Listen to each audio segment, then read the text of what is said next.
Today, I'm having a fascinating conversation with an entrepreneur that has built and sold businesses and still runs a business that's doing millions of pounds of revenue in a sector that I think is really difficult, the festival space. He's found a niche profitable model that I think keeps him in the game.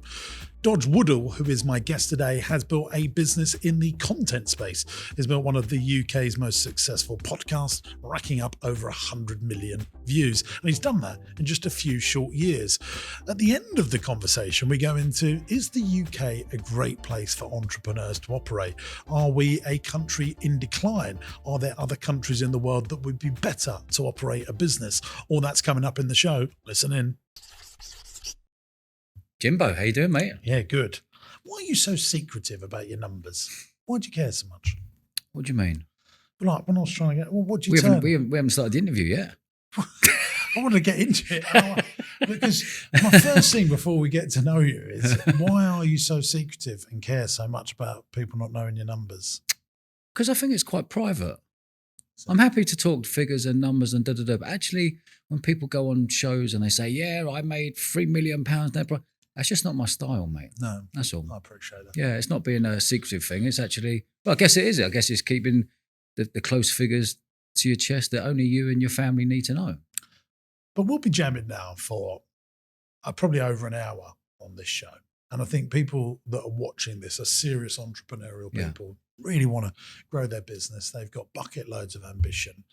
And not many people come on the show. It's usually me talking to the camera, teaching some stuff. But I think you're quite impressive. We only met 3 years ago in the heights of the pandemic. And we was on this platform called Clubhouse, and we were giving people sort of entrepreneurial advice. And I think you had bucket loads of it. And then obviously we go and research the people we're talking to. And I realised that you've got some accolades behind you, some good stuff. And you've done it more than once. Early Dodge, though, early Dodge is where I want to get to before we tell people how you've built a few multi-million pound businesses and also smashed the content game in really just 36 months. So there's lots of good news to come. There's lots of success to come. But the beginning, how did it all start? How did it all start? I grew up living above pubs in London. Mum and Dad had a boozer in London on the River Thames. We had a nightclub next door. And when you grow up a kid living above a pub, it's a very different lifestyle. You know, you imagine living in a 2-bed flat above a pub, and inside in the pub, you've got entrepreneurs, you've got villains, you've got doormen, you've got police raids, you've got people buying and selling, you've got people wheeling and dealing. It could just kick off at any moment. And I had great times there, amazing times. Imagine all these people coming in your pub. It was like a big feeder pub to the nightclub next door. And we lived in a 2-bed flat above the pub. And, you know, it was madness, but I absolutely loved it. And I was a kid around adults the whole time. You know, I was around doormen the whole time. My dad was a well-respected man. He was a bodybuilder at the time. And before he brought the doorman on, he was the bloke chucking people out. And I just saw lots of things now looking back, I guess, that kids shouldn't see. I wouldn't change it for the world. But it made me who I am today, I guess, because, you know, when you're dealing with adults and you're dealing with you didn't realise what you were doing back then. You're talking in the 80s here. You didn't realise what you were learning, but I was learning people skills. I was learning how to sell. Yeah. I was learning how to buy things and sell it and flog it and pass it on, because that's what I was around the whole time, you know. But living above a pub, we had quite a mad lifestyle upstairs as well. Mum and Dad, a 2-bed flat, and in that flat, Dad loved his animals, and we had budgies, we had fish, and we had 2 Alsatians and a Doberman, our guard dogs. We had a cockatoo called Bubbles. So we're all West Ham fans, and it was a big cockatoo would be squawking every day. I'm forever blowing bubbles. I'm forever blowing bubbles. Yeah. So, and we also had a pet monkey. So, a monkey? Yeah, we had a pet monkey called Mitzi. Was that legal? I'm not sure, but I think everything sort of was game really in the 80s there, mate. So did you make money? As a bit of family, did the pub make money? Yeah. Mum and Dad. Dad's a boy done good from East London. Mum's a girl done good from Manchester. They met in the casinos. They were in the casino world, both croupiers in Mayfair in the 70s. And I just had this, you know, they weren't from education background. but they just were entrepreneurial spirits. They got Did it. you They have didn't- one pub or? Yeah, he had one boozer, but they you know, Dad, when they left the casino world went tits up, and they got into pubs. And my uncles and aunties had boozers all around London as well. They got into the pub game, and And they were busy, were they? they were packed. Yeah, it was a massive. It was a. Some pubs It was have a tough time. Mate, it was down there. packed. It was packed. It was like it was the place to be, you know. And it was a feeder pub to the nightclub next door. It was a nightclub. Literally, there was one wall. My bedroom and one wall was Cinderella's nightclub next door. And they owned that as well. No, they didn't own that. But what I'm saying, it was a feeder bar. Yeah, it was yeah, like yeah. Thursday, Friday, Saturday, Yeah, packed, yeah. I 1,000 just people. remember that. Yeah. That game was completely gone now, wasn't Oh, it? the nightclub game's gone. The nightclub game's gone completely. But you know, being a kid, James, as a 10-year-old, I've never had a job. I've never been employed. From a 10-year-old, I was always earning money. You know, from selling tickets to the nightclub next door. I'd go to the manager next door and buy tickets off him for £1. I'd come down and sell them at between 10 and 11 o'clock at night on a Saturday night and sell them for £2. But these ones got on VIP queue jump. You know, so I'd earn £20 as a 10-year-old, and £20 Wow. is a lot of money. Yeah. A lot of money 10? back then for 10-year-old. Yeah. I thought I was like a multi-millionaire. And so they would get queue jump. We'd know the manager. They'd get queue jumps, 1,000 people queued, and queue jump in there. I got my money. We created win-win situations, and that's what I learned from a young age. And my mum always taught me, always pound a man, pound a man, pound a man, and that's what I did. And it's funny, 30 odd years later, I'm still doing the same thing, but at a festival. But it's £100 to £400 a man. You know, people buying tickets, getting queue jump, and yeah. So there's been loads of ways I earned money as a kid. You know, I always, because living in above a pub, it can have toxic environment. You know, you're taking the energy upstairs. You're upstairs relaxing with your dad. He gets a phone call. He's got to go downstairs and chuck out 4 blokes, and you see your old man having a tear up and chucking people out. And that happened often. didn't it? Yeah. Or there'd be police raids coming in, or it was just, you know, there's nothing we can get hold of. You know, when you got, you know, Dad was the first one to employ doormen. There were bouncers back in the day, and it wasn't about having a badge and you had to certify. It was like, who's the hardest men in the town? We want to put you on the door, whack a bomber jacket on, and away you go. You know, it was kind of like that. And there was loads of ways. Even on the funny, you know, on the May Bank holiday weekend, I'd go to cash and carry. Mum and Dad would take me to cash and carry. I'd buy loads of hot dogs and ice creams, chancing my bets, edging my bets on the weather, because we knew the trade down at the River Thames was rammed on the bank holiday weekend in May. You know, and as a kid, I was doing £600 net profit of the hot dogs net, and I could take if it was sunny without proper trading licenses, just go down and sell. Absolutely. It was outside the pub. Wow. It was outside Dad's pub, so I would be leaving that weekend with £600 net cash as a young kid. So I was used to this. Dad would always What did you do with the money? save. I used to stash and save.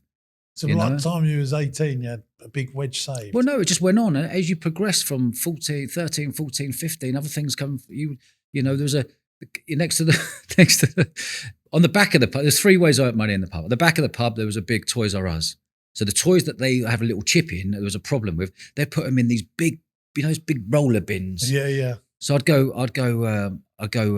My powered hold on my ankles and go diving into it, bam, and I'd set up a stall at the back, bum bag, and all the walk-by trade on a Saturday, because the parents and mums and dads and I'd be selling these toys out of the bum bag. Fantastic. Yeah, brilliant. Yeah. It was, you know, it's only now in the pandemic. Did you get in trouble with Toys R Us? No, not at all. Not at all. It was at the back of the boozer. So the back of the boozer would do that. Front of the boozer on the bank holiday made hot dogs or ice creams. If it's sunny, I sell ice creams. If it's hot dogs, if it's rainy and not nice, you sell your hot dogs. And in the pub, I'd do the nightclub tickets. But that's where it all stemmed from. And as I grew older, I was starting to see more. You start to understand body language. And I didn't know this. It's only now when I'm starting to come on podcasts like yourself and other things that we're doing, I've had a time to stop and look back and take a moment and go, what has been your journey of being an entrepreneur, you know? So, and it's just grown from there, mate. And there's loads of other things I'd tell you. I've earned money in 15-year-old, 16-year-old, 17-year-old, and then you go into the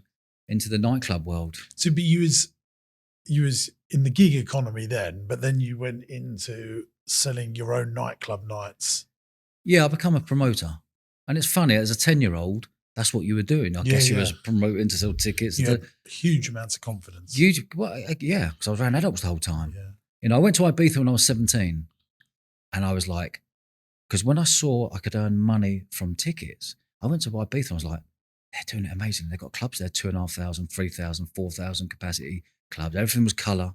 Everything was content. Everything was entertainment. Everything was about the experience. I was like, wow, I need a piece of this. And that's where it stemmed, and that's where my nightclub world come into. So then when did you first take risk? Because I suppose selling tickets and toys from bins are not. No, that's not risk. No, not of course not. That's just But- earning money. But going and what did you do? Hire out a nightclub for a night or joint venture? No, if you go back, so when I went to sport was my world. So sport and business has been my world from a young kid. I did at school. I was rubbish in the classroom. I was always disrupting, and I was always the one asking the questions and being curious rather than the one answering the questions because I didn't know the answers. You know. So yeah, it just sort of went on from there really. And I went to Loughborough Sports University. Did my rugby thing with Leicester Tigers and Wasps under 19s, and then the academy.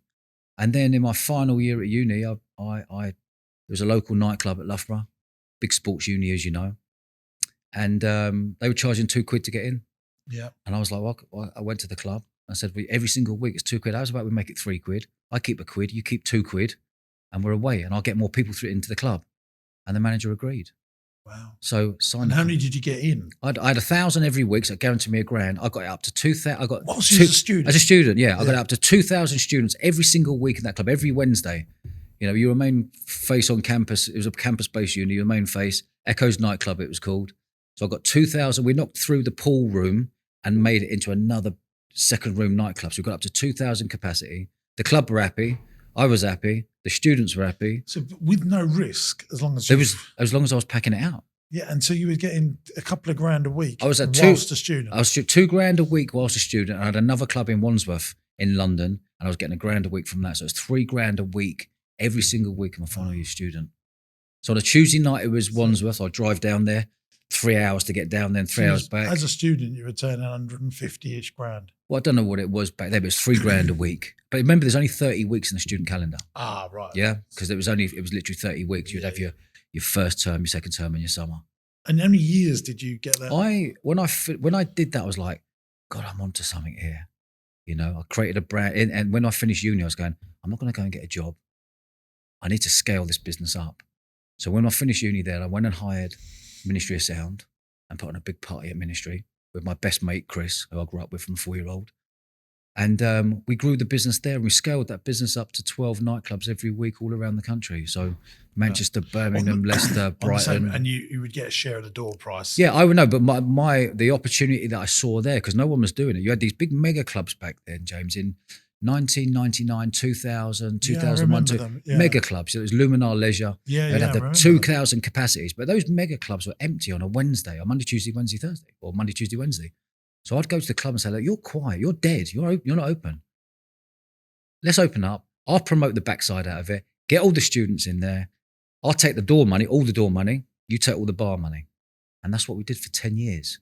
We ended up throwing 1,500 parties in 40 venues over a 10-year period. And did Luminar get the ump with you and try and get a cut of the door price? Were they fair? No, they were fair. It wasn't just Luminar. You'd have private owners. Say if I went to Kent, or I went to Brighton, or I went to Bournemouth, or Cambridge, or Exeter, or Leicester, or whatever, there'd be private club owners as well.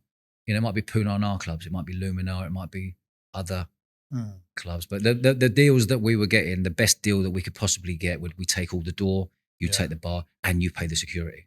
Yeah. You know, so that's what we did. But it was in the .com. It was year 2000 when we created a brand. No one knew what real brand was back then. And, you know, I was very inspired by the Pasha brand in Ibiza. Do you know the two cherries? Yeah, for sure. So in the .com, we were like, websites, what's a website? We're going to build a website. So we bought the website and we thought, if I can take the Pasha logo, tweak it a little bit and create a student brand, and we called it popyacherry.com. Yeah. You know, and what happened is that we would have all these flyers. You know, in every club, Jimbo, we'd send up 60,000 flyers to every club at the start of the year, September. When you got to be promoting, flying, fly posting. Who would do that? I'd have teams. I'd have teams of people in each city. And it was me on a mobile, my best mate. And what would you tell them to go and do? Fly the halls, fly cars, go into hairdressers, put flyers on everything you see, into hand. And do you think that still works today? No. I think I love that. I love stuff. that stuff because that's what Yeah. I grew up with, and that was proper promoting. That was proper marketing. You know, going around. So we'd go into a city like Birmingham or Manchester, and we'd have all the boards made up, A1 boards, cable ties through the middle, and we'd have 100 boards, and you would blitz that city on every lamppost. See, the funny thing is, when I bought Marsh Farm, we done all of that good old fashioned Yeah. stuff. And I think it got us better returns than Facebook ads and Google ads. But the council, they come down on you. They do, because you're a face now, and we're different. I was in my 20s. Yeah. And what they're going to do, is me and my mobile, they're going to find someone dodgy who's living in London. Yeah, It just didn't happen. But it really, I think that old fashioned marketing, because hardly anyone's doing it now. Agree. Come full circle now. Yeah. I'm trying to think of not just for nightclubs, but say you're a builder's merchant. Yeah. And you want to you're an independent, you want to compete with Homebase or whatever. If you did some of that old fashioned stuff, I think you'd get a good 100%. Return. No one can be bothered to do it. Agree. But I think if people did that and went back old school, so this is like, what year are we now? 2012. This is 24 years, sort of 20 odd years ago, and that's what really worked. And it was only in 2009 when we moved into the festival world after doing that for 10 years, for taking the door money and bombing. But you know, you got to remember, must have been doing 30,000 miles a year, staying in hotels Monday, Tuesday, Wednesday. And I was spending 6 nights a week in clubs. But what did you do with it? Because you must have had quite good money. Good money, really good money. What was you doing with it all? I was partying. I was enjoying myself, but I was also a very good saver, very good stasher. I'd save and build the pot, because I wanted to. My main thing was, you know, when growing up, a lot of my friends, well, most of my friends were living in houses. You know, we were growing up in a 2-bed flat above a pub. All I dreamt of was having my own house. I just wanted peace. You got to remember that I had one wall between me and the nightclub next door. So every Thursday, Friday, Saturday, going to sleep, all you'd hear was, "Come on, Eileen," like the club next door stamping, and that's just what I grew up with. But so by the time you're, 27, you're pretty established with multiple clubs. Yeah, 100%. Yeah. And what sort of money do you reckon you was turning a week? Even if you worked on, like, we had at peak, we had 12 clubs, and each club was doing a couple of grand a club. So 25 grand a weekish. It could have roughly. But we've really not much cost us out. Cost us out. It was literally flyers, posters, hotels, and entertainment. We'd put on entertainment. So back then, you'd have, like, you have these influencers now. But back then, we were getting people, when Big Brother first started on TV, we'd get the Big Brother characters out, and they're our acts. They call them personal appearances. Yeah, PAs. It was all about PAs. It was all about fancy dress parties, and it was all about. I remember bringing things that the students had never seen before into these clubs. How much would you pay for a personal appearance? Can you remember? I do remember. £500. Wow. Yeah. So yeah. Like cheap. And that would fill the club up. Fill the club, and then, but what you would do, your flyers. This is bringing back really good memories, by the way, because I haven't spoken about this. But we'd have flyers. We'd do like an A5 flyer, which is a bigger flyer, and then you would have the 4 weeks of entertainment on there. So you know that if that flyer just doesn't last a week, it's going to last 4 weeks of great entertainment. Now, if you get the students in the first 4 weeks, you're going to have them for 30 weeks. So you become really aggressive in getting those students to your club. Now, what happens is when there's a club empty there, you are taking maybe the students away from the student union. So they won't be happy with you. If you're going into an established city, I don't know, pick a city in the country, Leicester, for example. We knew that one club there had 1,500 people in that club, but that club was closed. We'd go to approach that club and say, "Can we open the club? We believe we can pack this club out." So then you're eating away each week of trying to get those students from that club there aren't doing the best entertainment. We've got the best entertainment. We've got a great brand. We've got a website. And back then I had a real clever friend of ours, and he developed this thing that on the website that we would take photos, plug it into a computer, and he developed this app. They call it an app now, I guess, but it would upload all the photos onto our website. Yeah. And all of a sudden, the students were like, they had a reason to go to the website to look at their photos next morning. The pre-Facebook. It was pre-Facebook. And we were like, this is genius. Yeah. And then you could see how many students were going onto your website, and then you could talk to them, and then you could promote on your website. And then we had this double whammy of marketing. It was great. It really was. Wow. Yeah. There's loads of stories in that But that was obviously world. Profitable Very. Where did you? But could you?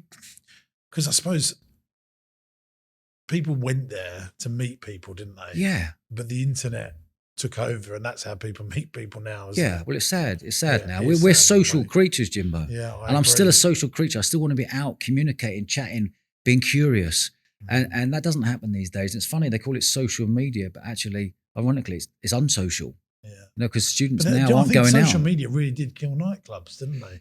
I don't think it killed it. I By think 1,000 cuts. Tinder, there's loads of things that can Yeah. kill that nightclub. And what I noticed when I started to realise, in smoking ban come in, if anyone listening out there, what would happen in nightclubs and bars, and if you've got an older audience would understand this, is that people would go out at 7 p.m. and drink till 10 o'clock, and at 10 o'clock they would go straight to a nightclub. All of a sudden, I started noticing that when the smoking ban come in, you weren't allowed to smoke in the nightclub anymore. When the late license come in, it allowed those bars, because normally they'd have to close at 11, and pubs, it allowed them to open to 12, 1 and 2 now. Yes, They would put yes, little I remember dance that. floors in their bars. And when they put little dance floors in, they're eating away at your numbers. Yeah. So then when they come out on the streets, you're there with a flyering team of 8 girls and lads trying to flyer and chat to people within 10 seconds to get them into your club rather than that club.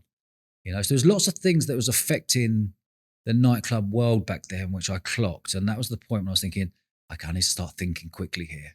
What's the next thing for us? What's the next thing? What do we do? What's the next step? And the next big step after throwing the big party at Ministry of Sound, which was the king of clubs worldwide back in the time. That was year 2000. But then you thought about festivals. I was thinking about, right, what's the next step?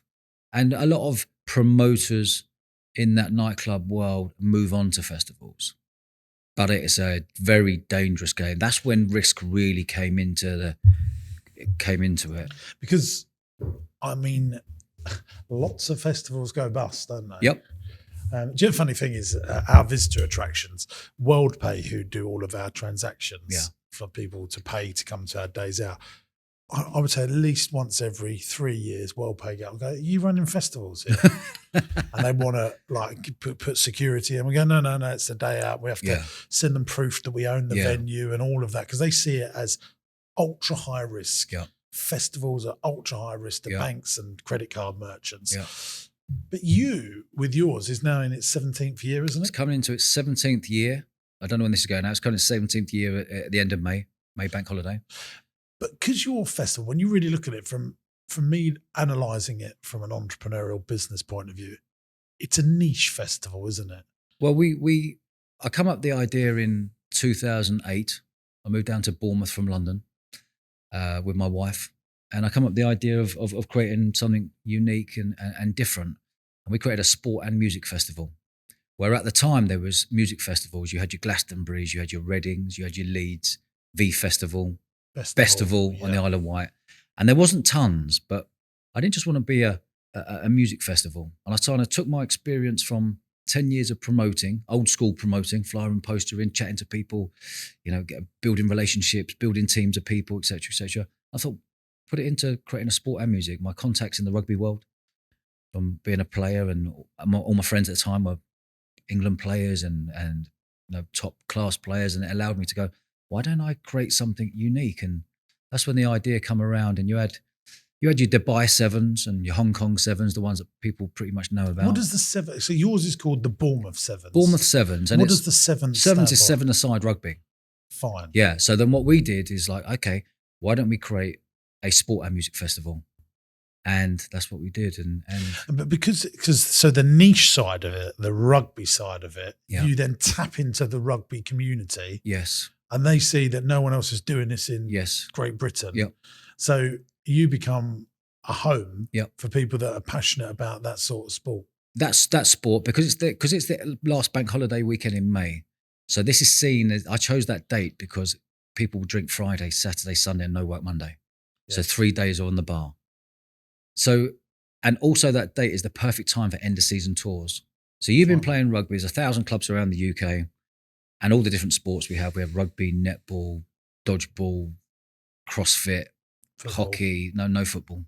Oh, you have these at the festival? Yeah, all these sports at the festival. It's grown into that. Right, yes. So all these sports, that's 7-a-side. So we hire 67 acres of land. So you've got like netball teams go there. We have 450 teams come and compete, and then you have another 25,000. Sorry, I'm struggling. So, so they're actually going there and playing at the festival. Yeah, competing. Right. Well, no one's doing that in the UK, are they? Well, the people are trying to, but there's people copied over the years, or giving it a good go, but then they realise you don't. Yeah. Do you know one of the secret sources of successful businesses? All the things that I've discovered, there's something, and that's called establishment. And you're now into, I mean, you're nearly 2 decades old, aren't you? Yeah. What a moat that is around your business. That's why when I bought this place, it's 500 years old. Yeah. Yeah. If someone opens something new and they could be better than us, but this has been here for 40 generations of remind. You're now going into that 20-year thing. And I love, like when I bought Rossi Ice Cream, it's 100 years old. Yeah. That establishment. Now you've got that. Even if someone's a little bit better than you, why it takes you a year to innovate and improve the product. I mean, that really gives you power, doesn't it? It does. But you know what? It's been a lot of risk. That's the biggest risk. You know, running out of money in the first year. Did you? Yeah. You're running what out of was money. like year one like? The best thing that ever happened. Can I ask you a quick question before you answer? Yeah, go on. Do you remember how much, into your question, how much you needed to get year one going? Yeah. I thought we needed, I didn't know this because transitioning as a promoter, I'm good at throwing parties. I've thrown lots of them in clubs.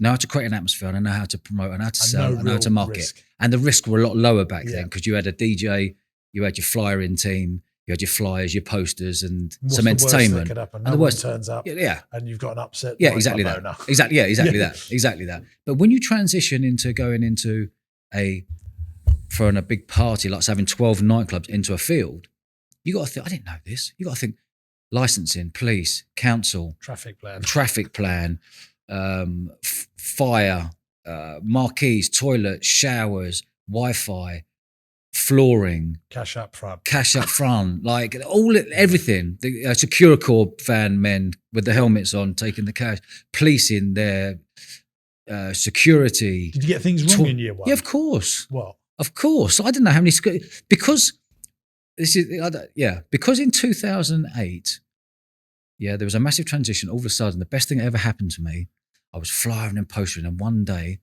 like this thing turned up and landed on my lap called Mark Zuckerberg. And it was like, are you telling me that people can go into groups and I can promote to people by pressing a button? And that's what happened. Wow. Building up thousands of people and pressing a button, then getting kicked off Facebook. I'd set up a new group, building up thousands of people, getting kicked off under a name. Because you, as a promoter, this was a tool that you didn't have to go out flying. It wasn't physical. Yeah. It was mental to write how to work it all out. And year one, I know nothing. How many people did you get in year one? Can you remember? About 3,000 or 4,000 in year one. Was that enough to make money? We made in year one. It ended up costing. I didn't know how much it was going to cost, and we remortgaged the family house. Did you? Yes, so this mate. is what people don't. This is what people very rarely. What, mum and dad or your house? No. My own, mine and my wife's house. And how did that go down indoors? With the missus? Well, it was just, remember, we didn't have any staff. So, and I said, well, I'm going to do a festival. I didn't know what I was taking on, Jimbo. Yeah, I didn't know what I was taking on, mate. I was like, because really, you were a sole trader. I was a sole, yeah. And then all of a sudden, you're into something a lot bigger. You're talking like international sponsors getting on board. You're talking about dealing with paying police 20, 30 grand up front, security 100 grand. And you done that all in year one? No, not in year one. But I'm saying, I'm just giving it as an example. Yeah. So example in year one, they're like, the security are like, how many security do you need? I was like, I don't know. Well, they're like, well, how many tickets you sold? I was like, I don't know. Why don't you know? Because no one's buying on the internet. No one buys on the internet. They didn't put a card in the machine and put your details. Everyone was scared back then. No one did it. So we were waiting on the day you built this festival. You're waiting. Oh my God. Yeah. So you was waiting for people to turn up and pound the door. Yes. So you must have had some squeaky bum moments. Of course. So you remortgaged the house. How much did you remortgage? 300 grand. What, for the first? Yes, for the first festival. Well, hang on a second. Yeah. So we remortgaged the house for 300,000 in 2008. 2008. That's like £500,000 in plus, today's money. Plus.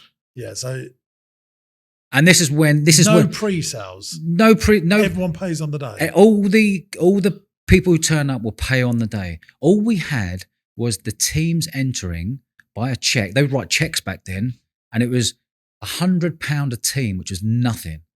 So we were promoting magazines to get the teams there, and I was thinking I was going to get 24 teams. All of a sudden, we didn't have offices. These checks would come through the door. One day I had 4, next day 7, next day 9, next day 15. I was like, people are buying into this. People are wanting to come to this festival and play sport here. So we had that, which is a tiny amount of money, but I knew there was like this appetite of sports teams wanting to come. But then on the day, you're opening the doors and not knowing who's coming. Which is one thing, but how did the conversation go with the wife? It was. Was she fully on board, or It was a conversation of it's either this or walk away from it. And I sat her down. Bless her, she's amazing. She's amazing. I've been with her 20 years. Fleur, she's absolutely a godsend. We're very different. She's from Wales, from the countryside. I'm a London lad live above pubs and a risk taker. But it works, absolutely works. So the conversation was like, we've got to do this. And we sat down and she's like, I fully back you. This, if you really believe you can do this, I'll fully back you. So that's what we did. But I have to say there was those, maybe, I don't want to do a disjustice on camera and stuff, but she was crying, mate, in bed at least 5 nights a week. After or before? Before. At least. She didn't think it would work. Just because we could lose our house. That's how plain and simple it was. Right. But no kids at that point. No kids at that point. It was 2008. And just to add on to that, we got married 3 weeks after our first ever festival. So there was a lot of pressure that year. I'm just thinking as well, 2008 was the financial crash. It was the financial crash. So when we were going to no one to turn to, we were going to, could you go to a bank? No, they're no interest. Going to looking around everywhere. The only option we had was to remortgage the house. Yeah. And I would have gone and remortgaged the house anyway because that's my risk-taking side, I guess. Yeah, your DNA. Yeah, it's my DNA and I'm game for it. But are you still like that? Have you got £1 million equity in your house and an opportunity comes up, would you remortgage and use the money? No. Oh, so you have I would get my own money, of course. Yeah. But I wouldn't dip into my house. Not anymore. No, not anymore. Not anymore. So let's go back to 2008 because I think this is where people really get fascinated. You've taken huge risk, used your own money to put into a brand new idea, but you had the experience of promoting nightclubs. You obviously had self-belief. Yes. And graft. Yeah, and you knew that you had the ability to work. Yeah. But you didn't really have the benefit of what we have now, which is pre-sales and none people of that. Trust all of that. None of that was there. And then on the day before you got it all set up, you put your money to work, and then you're just hoping that people turn up. Well, you're hoping the weather. So it took back then, it took a week to build the site. Now, 17 years, it takes 2 weeks to build the site, like a mini city, mini town or whatever. But back then you build the site, you open your curtains on the morning and you're just praying it's not tonking down the rain because people won't come if they haven't bought a ticket. Did you run out of money? Was the 300 grand enough? Yeah, it was enough. It was enough. Do you know what happened that year? You are going back to your question, which I'm going to answer, is that year we made £1,000 profit. £1,000. So you didn't have enough to pay did you pay the 300 grand? We paid it all. No, but this is interesting because I haven't spoken about this either. That year we made £1,000 profit. Melvin Ben, who's the owner of Leeds Festival, Reading Festival, probably the biggest promoter out there, he came down and said to me, Dodge, do not change a thing. Because we didn't go down headliner routes. We didn't go down paying 100 grand for a DJ or 70 grand for a DJ. And we didn't go down that route. I wanted to build a sustainable business and work it out as I've gone along. Now, when you get the people turning up that day, when you open your curtains in the morning, at 6 a.m, oh, you absolute beauty. The sun was out. So then I still didn't know who was coming. And all of a sudden, the teams come, people who bought the teams would turn up because they're playing their matches. But I didn't know how many people were going to turn up all of a sudden. Yeah. All these taxis, drop off, massive queue before we open the door. We're like, oh my God, Oh my God, this was like, if I could bottle that feeling, and it's the same feeling of packing out nightclubs, you have 1,000 people queuing up outside your nightclub, but this was like 1,000,000 times bigger because of the financial risk with it. But what we didn't know, Jimbo, is that how much you're going to take on the bar. Yeah. What we didn't know is the security asking the question, Dodge, how many security do you want? I'm like, I don't know. Well, each security is 100 people. How many do you need? I said, I don't know how many people are going to turn up. So we got an X amount of security there, but we didn't know. And then there's security. We're like, but we've got to leave and work in our nightclub at 10 o'clock at night. We're like, you got to stay. So I was giving them extra money to stay. Like, it was, I was working it all out as I went along, mate. It was madness. It was madness. And then you didn't know how much the bar spend would be per head. But you made £1,000 profit. Net profit in our first year. But you couldn't pay the 300 grand back to yourself. No, I couldn't pay it back because I had to use it again for next year. But I didn't realise that. Yeah. I thought when I finished the first year, I was like, £1,000, that'll do, because I'm building something strong here. And Melvin Ben said it takes 7 years for a music festival to break even. And we made £1,000 net profit year one. And that's when he was like, you are onto something. Don't change a thing. So then on that year one, I was, me being me, wanted to make everything better and bigger and better and better and better experience and better staging and better lineup and better sound systems and more DJs and more marquees and more tents and more genres of music for next year. That cost 450 grand.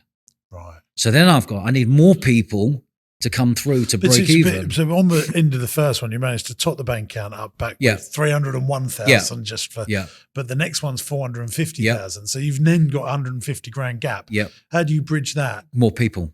But I get that, but you only get that money once it's gone on. Or did people start buying in advance? They started buying then. And then what we did into year two, we had ticket sellers.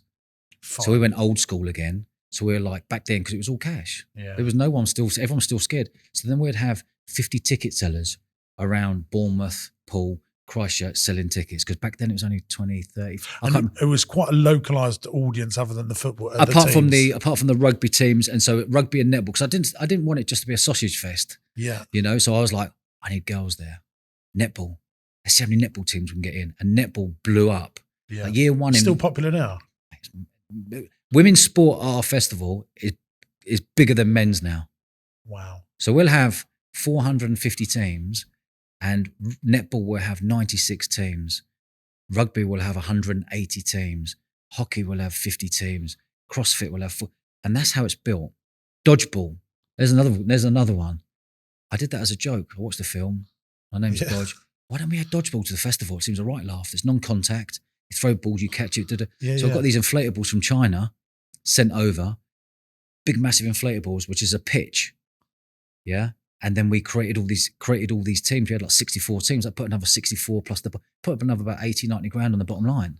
Wow. By just creating another sport. All these little niche sports. All these things were adding up. People that love dodgeball. Yeah. There are people that love dodgeball, but not millions. Yeah. But 50,000. There'd be people who wanted to love dodgeball, and then we'd add hockey the following year, and then we'd add VIP, and then we'd add a VVIP marquee, so people would then would upsell tickets, and we're learning this as it all goes along, So, but it's the niche thing every time. But the more people I've studied, that there is riches in niches. 100%.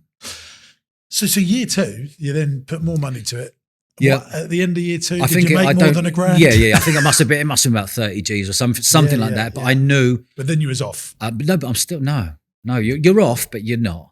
Because year three, you spend 30 more. grand's not a lot of money. But you're working 24/7, 7 days a week, juggling everything. Was there anything else going on, or was the money just from this?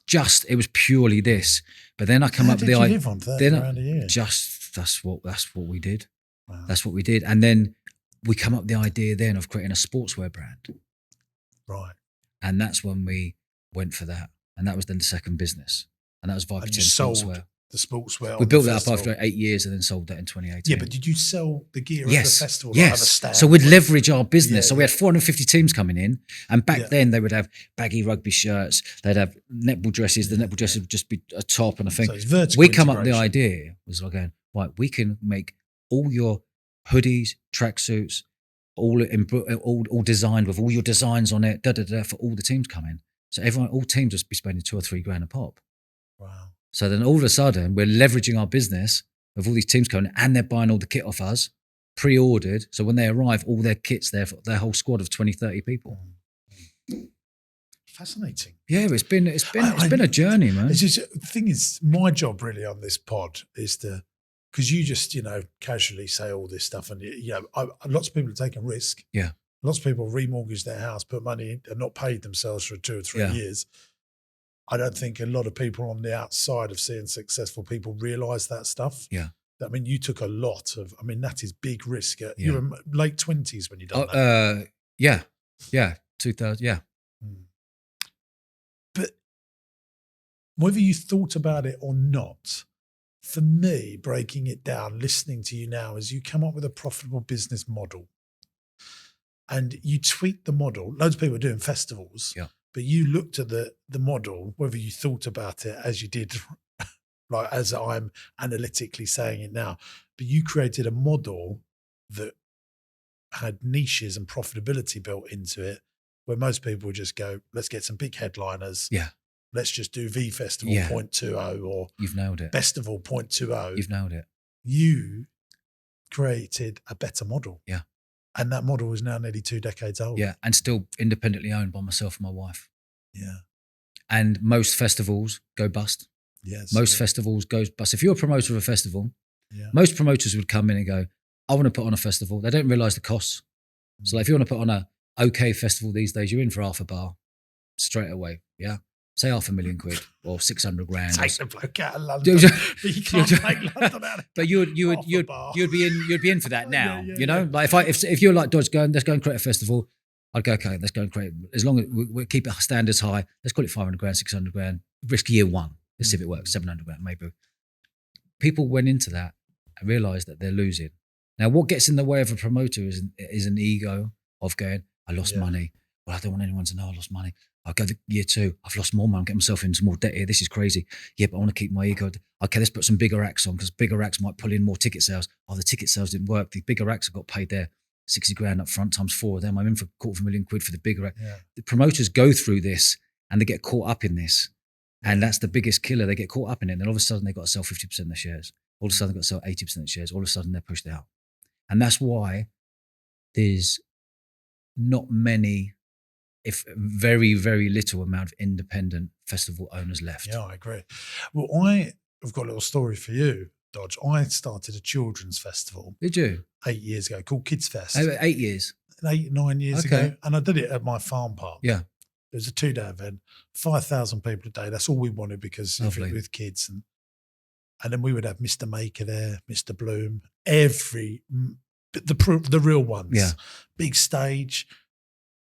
We sold it out and we couldn't make money. I thought, well, let's try it year 2. Sold it out and couldn't make money because of the capacity issues, because it was families. Year 3, we stopped doing it.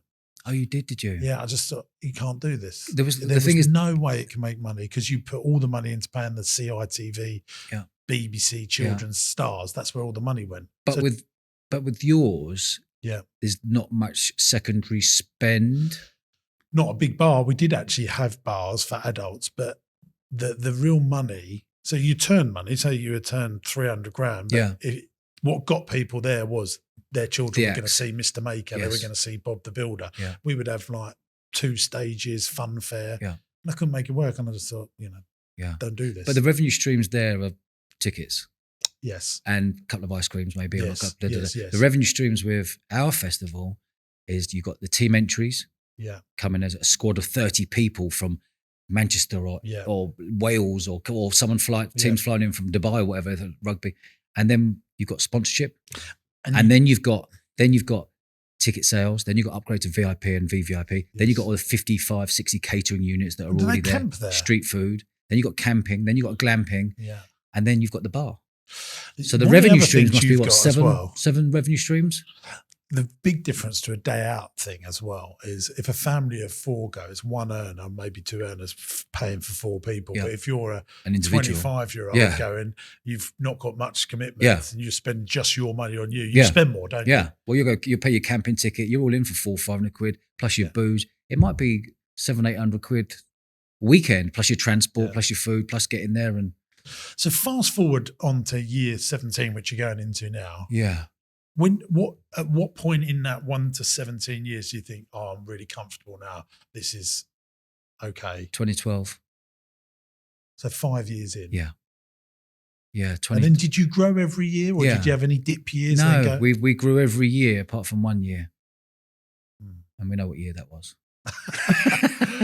And then after that year, did it come roaring back with a vengeance? It was ridiculous. So the sort of trajectory of the festival was year 1, 2, 3. So 2008, 9, 10, 11, 12 is when we really broke the back of it. That's when we're working out all the And different. That was the Olympics year. Yeah. That didn't affect you at all. No, not at all. Not at all. Not at all. If anything, it was best. It was good because we jumped on the Olympics, and the fancy dress might have been Olympics. I can't remember, but the whole festival is fancy dress, and 30,000 people running around and having fun with 12 different arenas we are now. And so what I'm trying to guess your numbers, but 2012 was the year, Jimbo. That was the year where we really felt properly. no, but we really felt we broke the back of it, and it wasn't purely about the money, and it never really was, In my 20s, I would say it was, because you were going into clubs and going, this is unbelievable. Like driving around Monday, Tuesday, Wednesday, and then bringing all the money back on Thursday back to London after you're doing all your rounds. But if you've got 12 nightclubs every week, you can't be in every nightclub. No. You got to have family members. You got to have someone on the clicker. You got someone on the door taking the money. But going back to the festival world, it's 2012 was the year. And you paid yourself properly that year, did you? Yeah, and it also felt like we broke the back of it. It really felt like it. It really turned into a festival. Yeah, you knew you'd got the skill set. You'd put the I knew where, if you're like today, we have 150 or 200 security. We have 30, 40 policing and 200 bar staff and 200 referees and umpires. There's like 1,000 staff there every day. Where we are now over the last maybe 4, 5, 6 years or whatever. But that was the year when we really were like, this, we're really onto something here. But you had to stay focused, because we know it's, there's not many businesses, Jimbo, that you work 362 days of the year to earn all your money on 3 days. Yeah. And all your money is risked up front. Yeah. To earn your money on those 3 days. So I don't know any different. So no. Do you know what I mean? But you know what? It's funny now, if I mentor other entrepreneurs, I will say, make sure your risks are calculated. Yeah. But I always say to them, but hands up, none of this was calculated. Because I was passionate about it. I was passionate about it, but I had no one to learn off. I didn't have a mentor. I didn't have anyone to say, oh yeah, because we had a different business model. So a week after the festival, yeah, is that when your bank balance is the highest it is, and then you start spending again? No, we don't start spending again, but it takes a month. It takes what now? Yeah. 2 weeks to build the festival. 3 days on the festival, and takes a week to take down the whole festival. But so the festival's on the end of May, but like the middle of June, is that when your bank balance is the highest? That's when you know what you've taken and what you've earned and what your net is and what you're. And then when do you start laying out again? September. So we go again in September, and we've got a team of 8 full-time staff who work on the festival all year round. This is mad, isn't it? So you've got 8 full-time people for something that happens just on 3 days a year. Yeah. What are they doing? Mate, people used to say that to me all the time. What do you do with the other 360? Mate, you're just on it. You've got a managing director, you've got a creative director, you've got 2 sales, you've got a video editor, you've got a graphic designer, you've got a head of marketing, you've got a head of commercial. Doesn't stop. So you get, you're constantly speaking to brands, you're constantly opening doors, speaking to Nintendo, who come on board and done a 3-year deal, or Carlsberg or Adidas, or what are you doing? What now? For the festival. What does Dodge do? Now. As like this year now? Yeah. I just make sure all my stuff peruse around. No, I just make sure. Yeah. I just make sure everyone's happy. I make sure staff's happy. We've got a wicked culture. Yeah. Everyone loves what they do.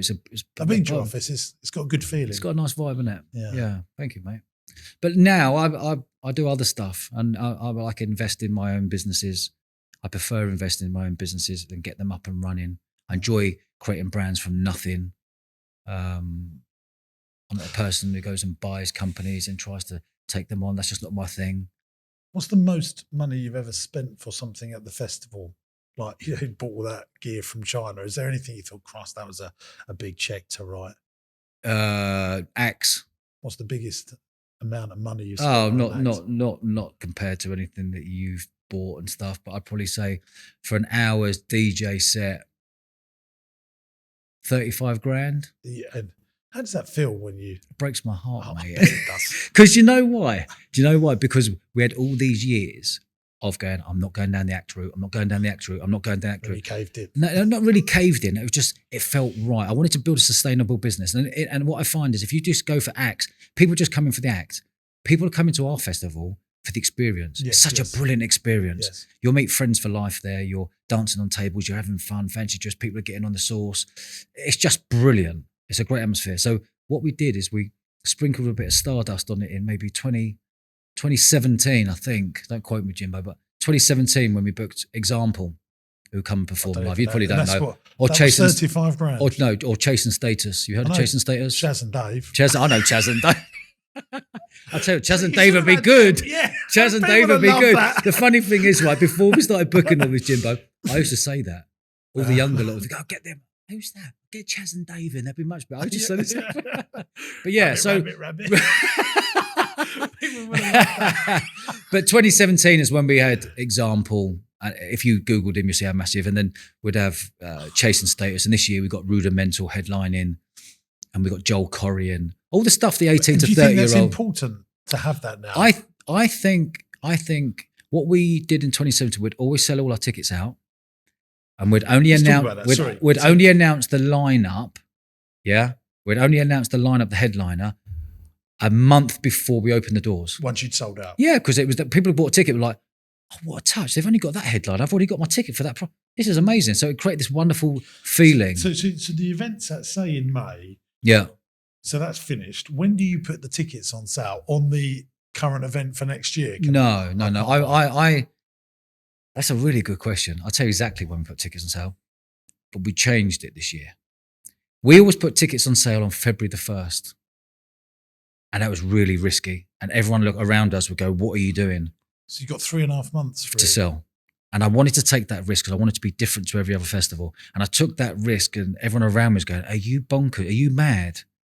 Because I mean, I'm scared for you. Yeah, but I wanted to take that risk and that gamble because I thought, in my little mind, I was thinking, if we geared people up that 1st of February, tickets go on sale, people would be like, I'm going to get my ticket, I'm going to get my ticket, I'm going to get my ticket. And then you had 4 months to sell your tickets.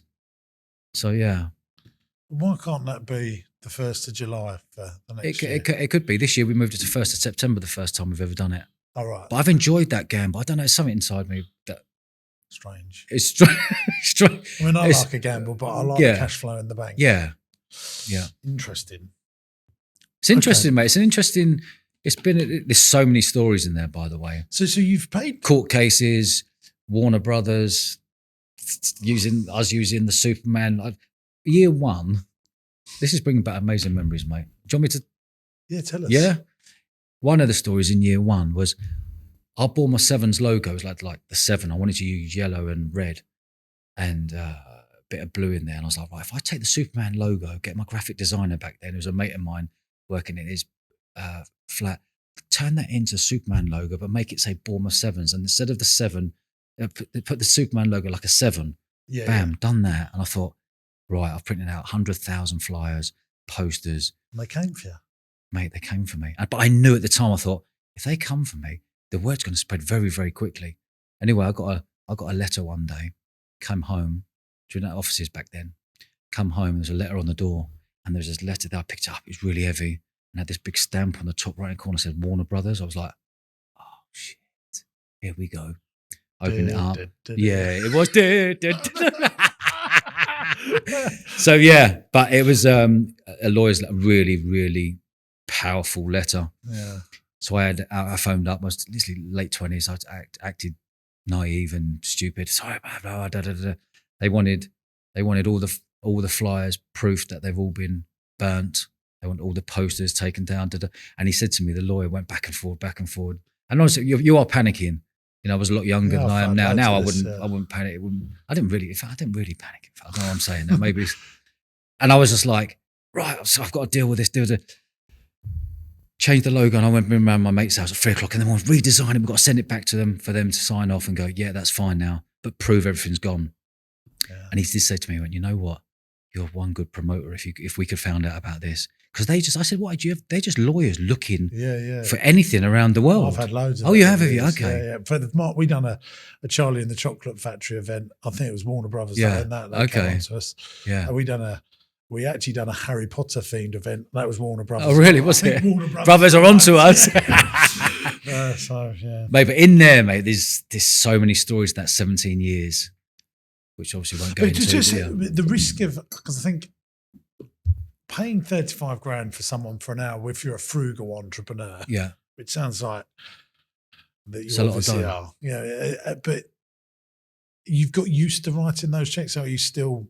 Are we doing no, the mate, right thing I'm here? old school like you. Like there's principles like you tell me 35 grand, you're going to turn up, go in there and DJ, and you're going to do the off skis. Like that's big money, but that's not big money. Like for example, we paid Chase and Status last year. Was it last year? No, 2 years ago. Paid them 30 grand. They're now going out for 250 grand. Would you ever pay that? No, mate. What's I'm the about most? sleeper. So 35. 35 is 35, yeah, mate.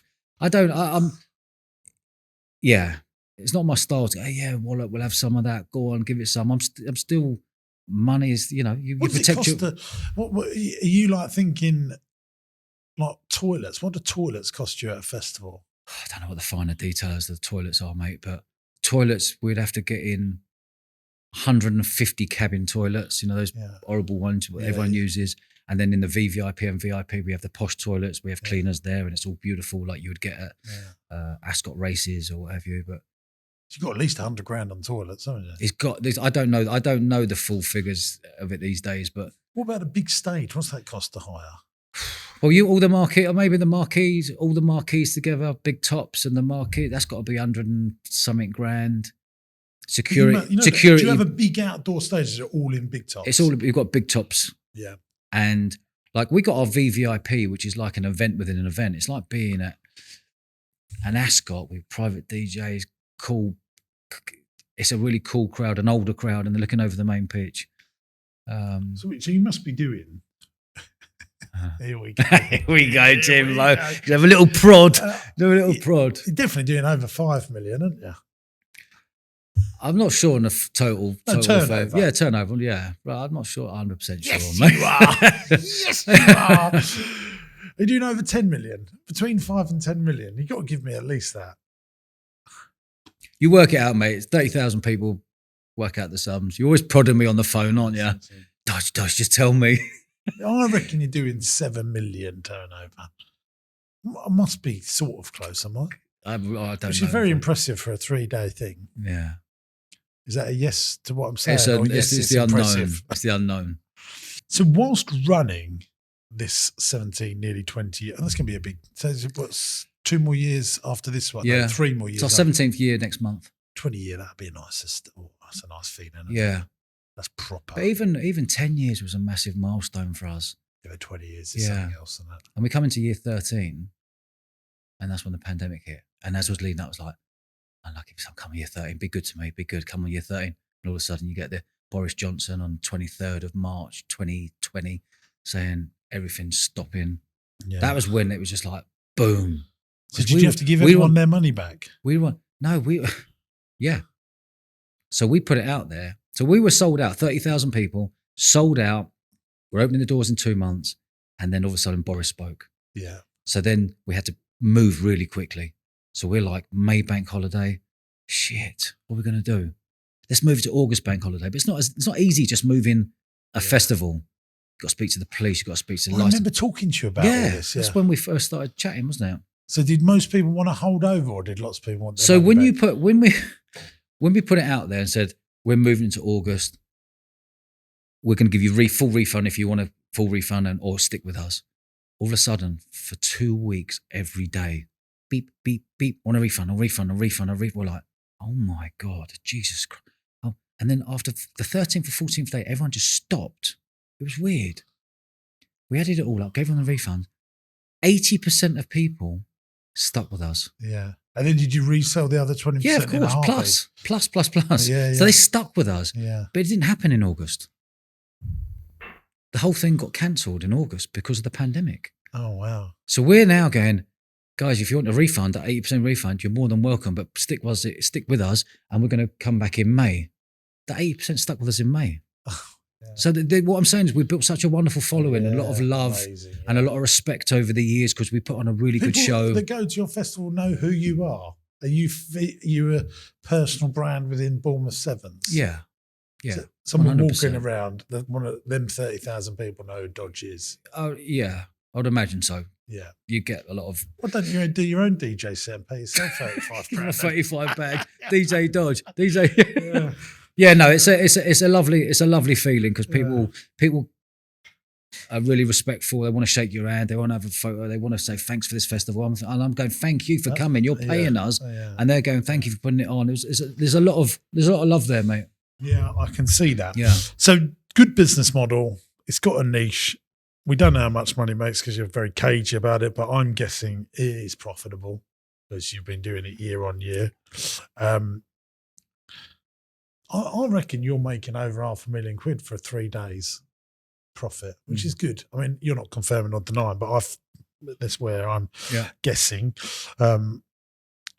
But whilst running the festival, we set up this sportswear brand, which you sort of alluded to, which is Viper 10, is that Viper right? 10 Sportswear, Viper yeah. 10. 2010 we set that up. 2010. And now you sold that to like a big investment firm. Not an investment firm. Sorry. A big company in the field. And we didn't go out to build a business to sell. We didn't go out. Got the knock on the door. But we got the knock on the door on a random Sunday night, and it was like, random number come on mobile. Dodge, is that you? Yeah. My name's da-da-da-da-da. I've been watching Viper 10 for the last 2 years. I want to buy you. I was like, Chris, is that you? Taking the mickey? I thought it was my best mate. So I said to the guy, drop me a message tomorrow. Let me see the real deal. Da-da-da. Anyway, first thing in the morning. Let's talk about that because I think for the psychology of it. Yeah. You had no intention of selling it. No, it wasn't building the business to sell one day. I didn't have that in my mind. Yeah. So you're just running it. Yeah. It's making money. Yes. It was profitable. Yes, it was growing year on year. You was enjoying running it. It wasn't. I didn't have much to do with it. I invested in it as an investorpreneur, invested into the business, which I enjoyed. I'll enjoy building the brand with my managing director. I got a Did you own 100% of it? Yes, 100% of it. Me and my wife. Interesting that you invested in it. You started it. You started it. Put money into but I didn't. else. I wasn't running the business. No. I wasn't running Bournemouth Sevens. I put management in place to run that. Yes. As long as I have done everything that needs to be done, I like to step back and give freedom to the staff, freedom to our team. Yes, they can be entrepreneurs within the business. Go for it. You've got my full. If you want to make it. Not if you want to, but if you make a mistake, you make a mistake. No problem. We're tweaking, we move, and as long as we're all enjoying it and growing, and that's how we built a really nice culture over the last 20 odd years. So you then got this phone call. Yes. After that phone call, and you thought, well, I think this person's being serious. Yes. You checked out who they are. Yep. What was your mindset like? Oh, gee, this could be quite good to sell something. Yeah, get rid of it. 100%. Yeah, because it wasn't a business I enjoyed. Fine. It wasn't a business that, again. What did you get? We did all right out of it. But it wasn't a business that I enjoyed, but it was a business that I invested £250,000 into in a time that we didn't have. And that was 2010. That was 2 years into What was the £250,000 going into? R&D, building in total, that's what it came to. Dealing with China, factories in China, dealing with factories in Turkey, India, Pakistan. Can you remember what sort of building the turnover website, building the doing? brand? I can't fully remember what the turnover it was doing at peak. We come up with the idea. I could know the timelines. We come up with the idea in 2010. Yeah. 2 years of R&D before we launched, and we launched at Bournemouth Sevens Festival. So it looked like Viper 10 Sportswear, the headline sponsors, and everyone would bought their pre-ordered their kit, and it all arrived when they arrived to the festival. So we launched in 2012. Did it sell well at the festival? Yes. Yeah. Because we had nice this audience. And then what would happen is, like, each team would spend a couple of grand on all their kit waiting there, shirts, shorts, socks, or netball dresses with hoodies and tracksuits all waiting for them. When they disperse to different parts of the UK afterwards, they're promoting our brand everywhere. And I've got a very good friend of mine who was the England captain at the time, Lewis Moody, World Cup winner. He was with Nike. He became brand ambassador for the brand. He left his Nike contract without telling them. He come on board, brand ambassador of Viper 10. Every time he was on TV, on BBC, with 5 million or 7 million people watching, they told him he wasn't allowed to wear his jacket. You can't have any brand on there. Before he went on the BBC, he'd go on there, whack his jacket on, zip. So he was there, Viper 10. So he was on board as the England captain, as rugby. We got the Pamela Anderson and Pamela Cookie Pamela Anderson's a different lady. We've got Pamela Cookie, who is the England women's netball captain. So all of a sudden, we were doing these wonderful photo shoots, video shoots of all of these. Yeah. We created this amazing brand in Viper 10. But back in the day, this is all coming back to me now, mate. This is really, I'm quite enjoying this because I haven't spoken about this. Back in the day, the Nike website, you could design your own trainers on Nike called Nike ID. Do you remember? Yes. You get your own trainers. Still do that now, Yeah, can't you you? do it then. No one was doing it. I thought, why can't I do that? Get some real clever lad to design me something like that people can design their own kits online, rugby kits and netball kits. So they'd design it, would have all the designs there, all the colours. And before they designed it, it would go, name, email, mobile. If you want to know the price of this for all your kits, bam. As soon as we got submit, our sales team was straight onto them. And that was the business model, where the business model that we were competing against, all the other brands, your Canterbury's and your Cookeries and all of that, all those other brands, they were bringing in from China. And they took 12 weeks to get on the water and come into the UK. I found a business model where, one, they could design their own kits online. Yeah, they'd get excited to do that. Two, I found a factory in Lithuania that took 4 weeks, landed on their door. Did you go to Lithuania? Yes. And set it all up? Yeah, Vilnius. So the fact, all our competitors use in China. When you use China, there's language barriers, there's problems, there's money problems. When it lands, it gets held in customs. We went to Lithuania because I wanted to beat the business model of this. So we did it in 4 weeks, land on the door. So all of a sudden, you're one of those 1,000 teams around the UK ordering for your squad of 30, 40 people for what you'd score. All of a sudden, you can get it in 4 weeks with us, with better designs, with a brand that had the England captain there, waving the flag for 5%, and having the netball captain there, waving the flag there. Amazing. It was amazing. And then what we did, we infiltrated the universities. So universities would go to a Bath uni. You were bloody involved in this. And the way you casually go, I just like the management. No, but you were definitely the pushing big, this. yeah, but I wasn't in it day to day. But I was like, right, this is what we got to do. You did come up with these ideas. I come up with the ideas, yeah. Come up with the ideas and saw them through. And saw them through. But I had a very, very good right-hand woman I brought on board called Steph Essex, who was a creative director and ended up becoming managing director. So she drove that business. I just gave her the confidence and the guidance, but she was unbelievable. She's a true entrepreneur. Was you holding much stock? No. So it's like drop shipping in effect. Yep. Because we had, do you know how much stock we had? Maximum would have $5,000 worth of stock. Wow. $5,000 worth of stock. Because it was all made to order. Yeah. So a university, we go to universities, you'd have to tender.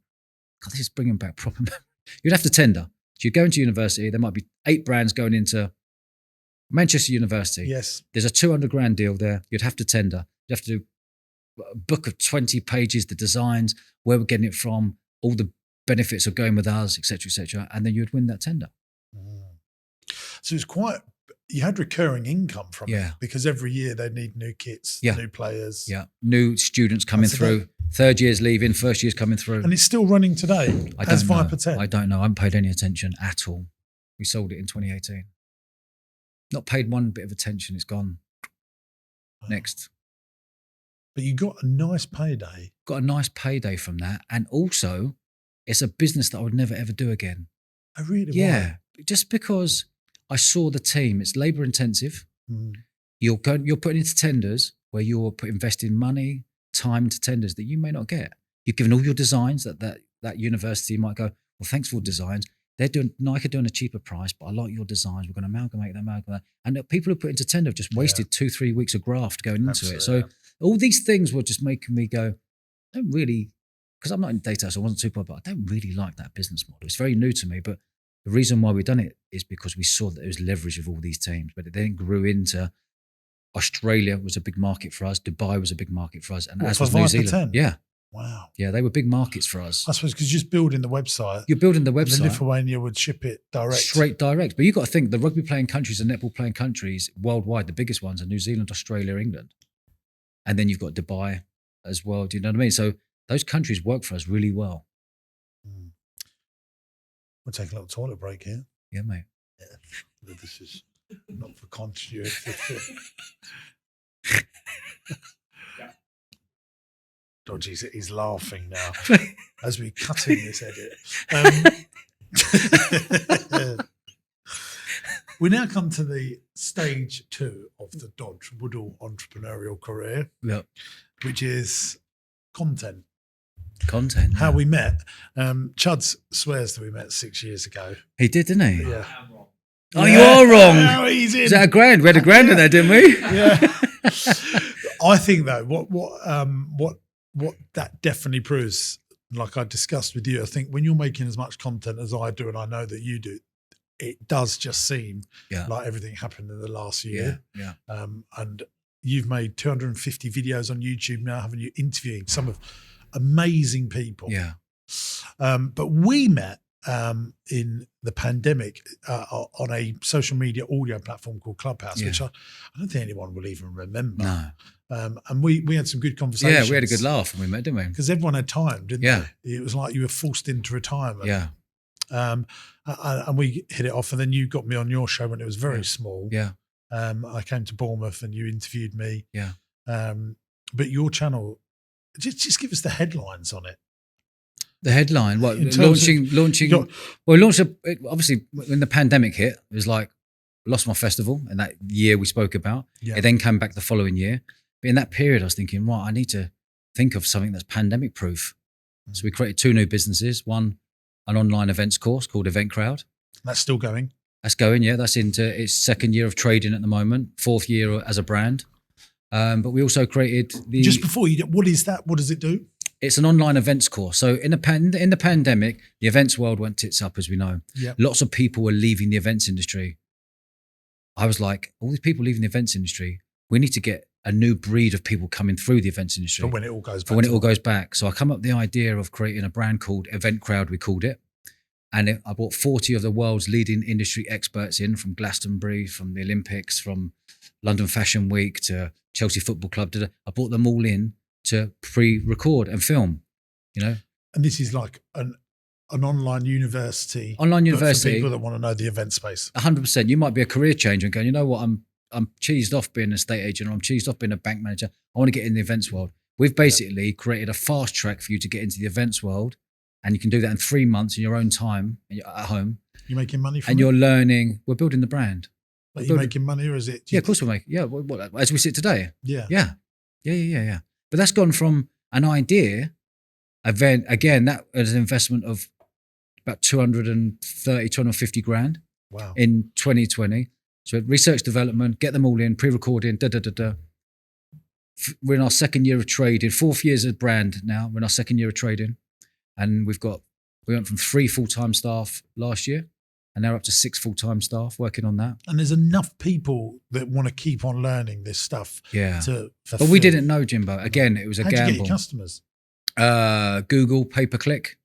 Because when you started your podcast, it was called The Event for Entrepreneurs. That's right. All around the people that work in the event space, wasn't it? Not really. The idea was to come up with I didn't know what a podcast was. And my staff were like, Dodge, go and tell your story. I was like, no, I'm happy to be behind the brand. I don't want to be the face of the brand, the Bournemouth Sevens and everything. I've always been the face behind it, and people get to know you from that. They're like, no, you need to build a personal brand, and you need to have a podcast. I was like, what's a personal brand? And also, what is a podcast? I did not know what a podcast was, and what's this personal brand thing? And the younger team members of the Gen Zs were like, this is what you've got to do for a personal brand. Someone's got to take a photo of it, and you've got to give a quote on business. And I thought, this is really uncomfortable. This is not for me. Anyway, they got me on Instagram, Facebook, LinkedIn, and we've built a personal brand over the last 3-4 years. And impressively, you have managed to get really good guests on. Yeah. And you've become a really good person at interviewing, haven't you? Thank you. You let people tell their story. I think no real training in the space. Nothing. You just give it a go. Yeah, give it a go. How many interviews have you done now? I've interviewed individual people, 228 individual people that have gone live on Apple and Spotify. And we've got 30 in the bank that we've already recorded that are sitting there waiting there to upload. So we do one once a week. And now, when you started, it was just audio, but now it's visual as well. Yeah, for we've been going now just over 3 years. The first 2 years were just Apple and Spotify. And then someone mentioned, why are you not on YouTube? I was like, I haven't really thought about it. Okay, let's go on YouTube. And we've since gone on YouTube, just blown up. Is your YouTube views bigger than your audio listens? Yeah. Yeah. So we just launched my podcast on my second channel Yeah. 8 weeks ago. I just cannot believe what falls. I mean, we always knew we needed to do that, but we wanted to do it well. We have seen our visual bigger than our audio within 8 weeks. Yeah. And I was worried that the YouTube would steal away from the audio listen, but actually it's helped it grow. Oh man, I've learned from this, again, winging it and not having a clue, and just going for it and being a host. What I've learned from this is that the audio is a different breed of people compared to YouTube. Absolutely. And I didn't know that. It's only when we got on YouTube this last 15 months, I think on YouTube we've had, just on YouTube alone over the last year, we've had 35 million views. This is long form content. Yeah. This isn't just a quick TikTok for 3 second thing and that's positive view. This is hour and a half content, with genres from people from the top men of the SAS or the criminal underworld or entrepreneurs or sporting stars or. I watched your Dapper Laugh ones. Oh man, I mean, I love him. Oh mate, he had me dying with laughter. I know. And I followed him since watching him with you. Yeah. And I remembered him from back in the day. Yeah. He is funny. He's really funny, mate. Yeah. Like the way he tells a story, mate. In the first 8 minutes, mate, I was crying. We couldn't carry on filming. Oh, but I love the story. You know what he says about he was sitting in the teacher's office drinking with his feet up. But the thing is, if you can hear them, if you get him to sit, he goes in there and puts his feet up on the thing. Mate, really funny. But we've had some absolute crackers on there, and I don't go for this. Obviously, we've had Harry Redknapp on there and Barry Hearn, like big players, big entrepreneurs or big sporting stars. But I don't go out to get celebrities. No, that's not interesting people. I want real people with real stories of real lives that real people are going to watch this and go, I love this. And again, it reminds me of building up for the festival and not going for the big headline acts. I'm doing the same here to build sustainable business. And over the last year of being on YouTube, we've hit 100,000 subscribers. Yeah, and to get subscribers on YouTube is hard. Hard work. Really hard work. You've been doing it 15 months. About 14 months now. Yeah, I'll tell you how we're on 120,000 subscribers, I think. Yeah, I'll tell you how hard it is. Yeah. Because I've been doing YouTube for 7 years now. Yeah. And I probably by the time this goes out, we'll be just shy of 80,000 subs. They're great numbers. But but I don't have guests on. Yeah. And it's amazing that you've achieved that in such a short amount of time. Thank you. Congratulations on it, because I know it's hard work. Yeah, it is hard work. Do you feel like you get a return on investment from your personal brand? Well, and what is that return on investment? And it doesn't just have to be money. No, return on investment, 100%. What is it? Like, since being a podcast host, so many doors have opened. Like what? Becoming, after the episode 8 of our podcast, got a phone call off the executive of I'm a Celebrity, Get Me Out of Here. Phoned up. Dodge, is that you? It's like being a sports. Dodge, is that you? Yeah, I got your number off someone. Can I come and see you tomorrow? I was like, what, to ask you to be on I'm a Celebrity? So this is the guy who puts on I'm a Celebrity, Get Me Out of Here. Can I come and see you tomorrow? I was like, yeah, mate. All right, yeah, no problem. Came down. We love your hosting style of your podcast. You're only 8 weeks in, 8 episodes in. Would you like to be the co-host of this new show? I was like, go on. He went, the Harry Redknapp show. I was like, yes. 100%. Where do I sign? He's a hero of mine. He's a West Ham manager. We're a West Ham fan. Of course I'd be co-host with Harry Redknapp. So signed the contract. And then there's me, Harry, interviewing. The first person we interviewed was Piers Morgan. Wow. Me, Harry, Piers Morgan. We're kicking each other under the table like 2 kids going, we're interviewing the biggest interviewer in the world. What was he like? Lovely. Oh, Harry or Piers? Piers Morgan. Really nice. Yeah. Really nice. And you always know where you are with him, don't you? You know where you are with him, and I don't judge people anyway. That's just not in my thing. He's a really nice bloke. He loves his sport. He just seems like an uncle down the boozer. Listen, he's black or white. People either love him or they don't love him. He's not grey. He was really good, and he's done really well for himself. So that was the first one. The second one we interviewed was myself, Harry, and Sir Rod Stewart. Wow. Amazing. What an amazing human being he is. Loves his football. He's got a full-size football pitch in his garden that he allows Celtic to train on. He's a massive Celtic fan.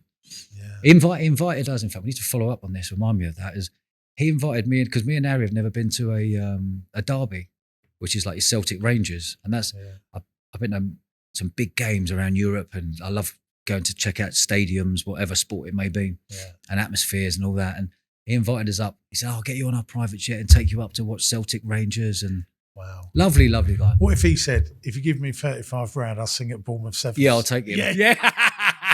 Put another note on it. I'll take it. No, I wouldn't do another note. But yeah, there's levels. There's levels. But yeah, there was me. That was the second one. I would have asked him. The third one come was and sing. Come on.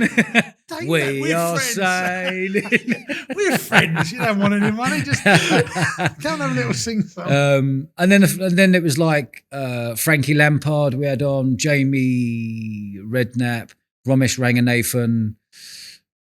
It just went on. On Harry Redknapp's. It was on the Harry Redknapp show. Oh, I didn't realise. So there was two in effect. Yeah. You were doing your one and his one. Yeah. So that was, so if I didn't have a personal brand or I didn't have a website, and at that point, a personal brand was just a few photos up on Instagram and trying to build this thing from scratch to go, oh, this is Dodge, this is what he does. And that's where it all stemmed from.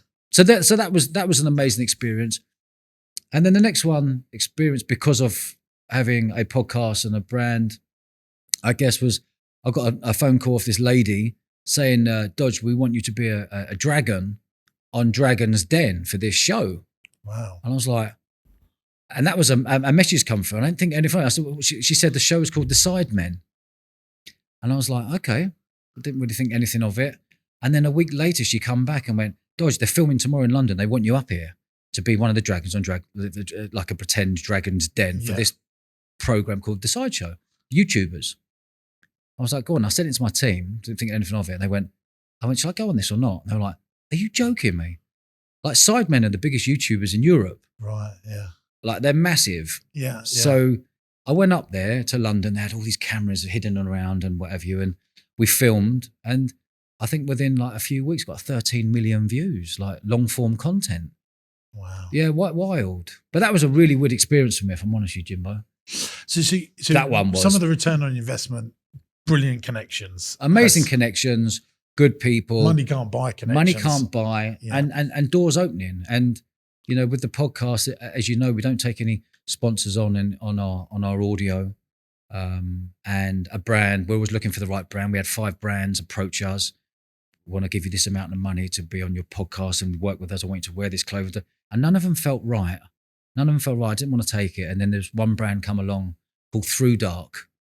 And it was the SBS boys, special service lads, 2 lads who've created this wonderful clothing brand, high-end clothing brand. And we ended up creating a wonderful partnership. And wow. And yeah. So other than the AdSense, the money that YouTube pays you, there is no other way of monetizing it other than... Not like when I hear there's lots of people talking about monetizing podcasts. I can see why people want to become a podcast host. Yes. I can see why podcast hosts go, sod this, too labor intensive, and I'm losing a fortune. And they go and they leave. Yes. And that is a great business model because barrier to entry is really cheap. But to keep a business going in podcasting, you've got to have money to do that because you ain't going to be earning loads of money to... If you think you're going to be a millionaire being a podcaster, you've got to think again. Yes. I think it's a massive myth out there that people think you can be, you know. Don't get me wrong, Joe Rogan, unicorn. Yeah. Forget Joe Rogan, unicorn, he's great. Look at the real people who are doing it in the UK. And what's happening is, since 2020, more and more podcasters. What's happening now, less and less podcasters, but more and more advertising and sponsors and partners want to get on board with good podcasts because this is a new medium that I knew nothing about. This is a new medium that all of my mates knew nothing about. And all of a sudden, everyone's starting to listen to podcasts now. Older people are walking and it's calming for the mind.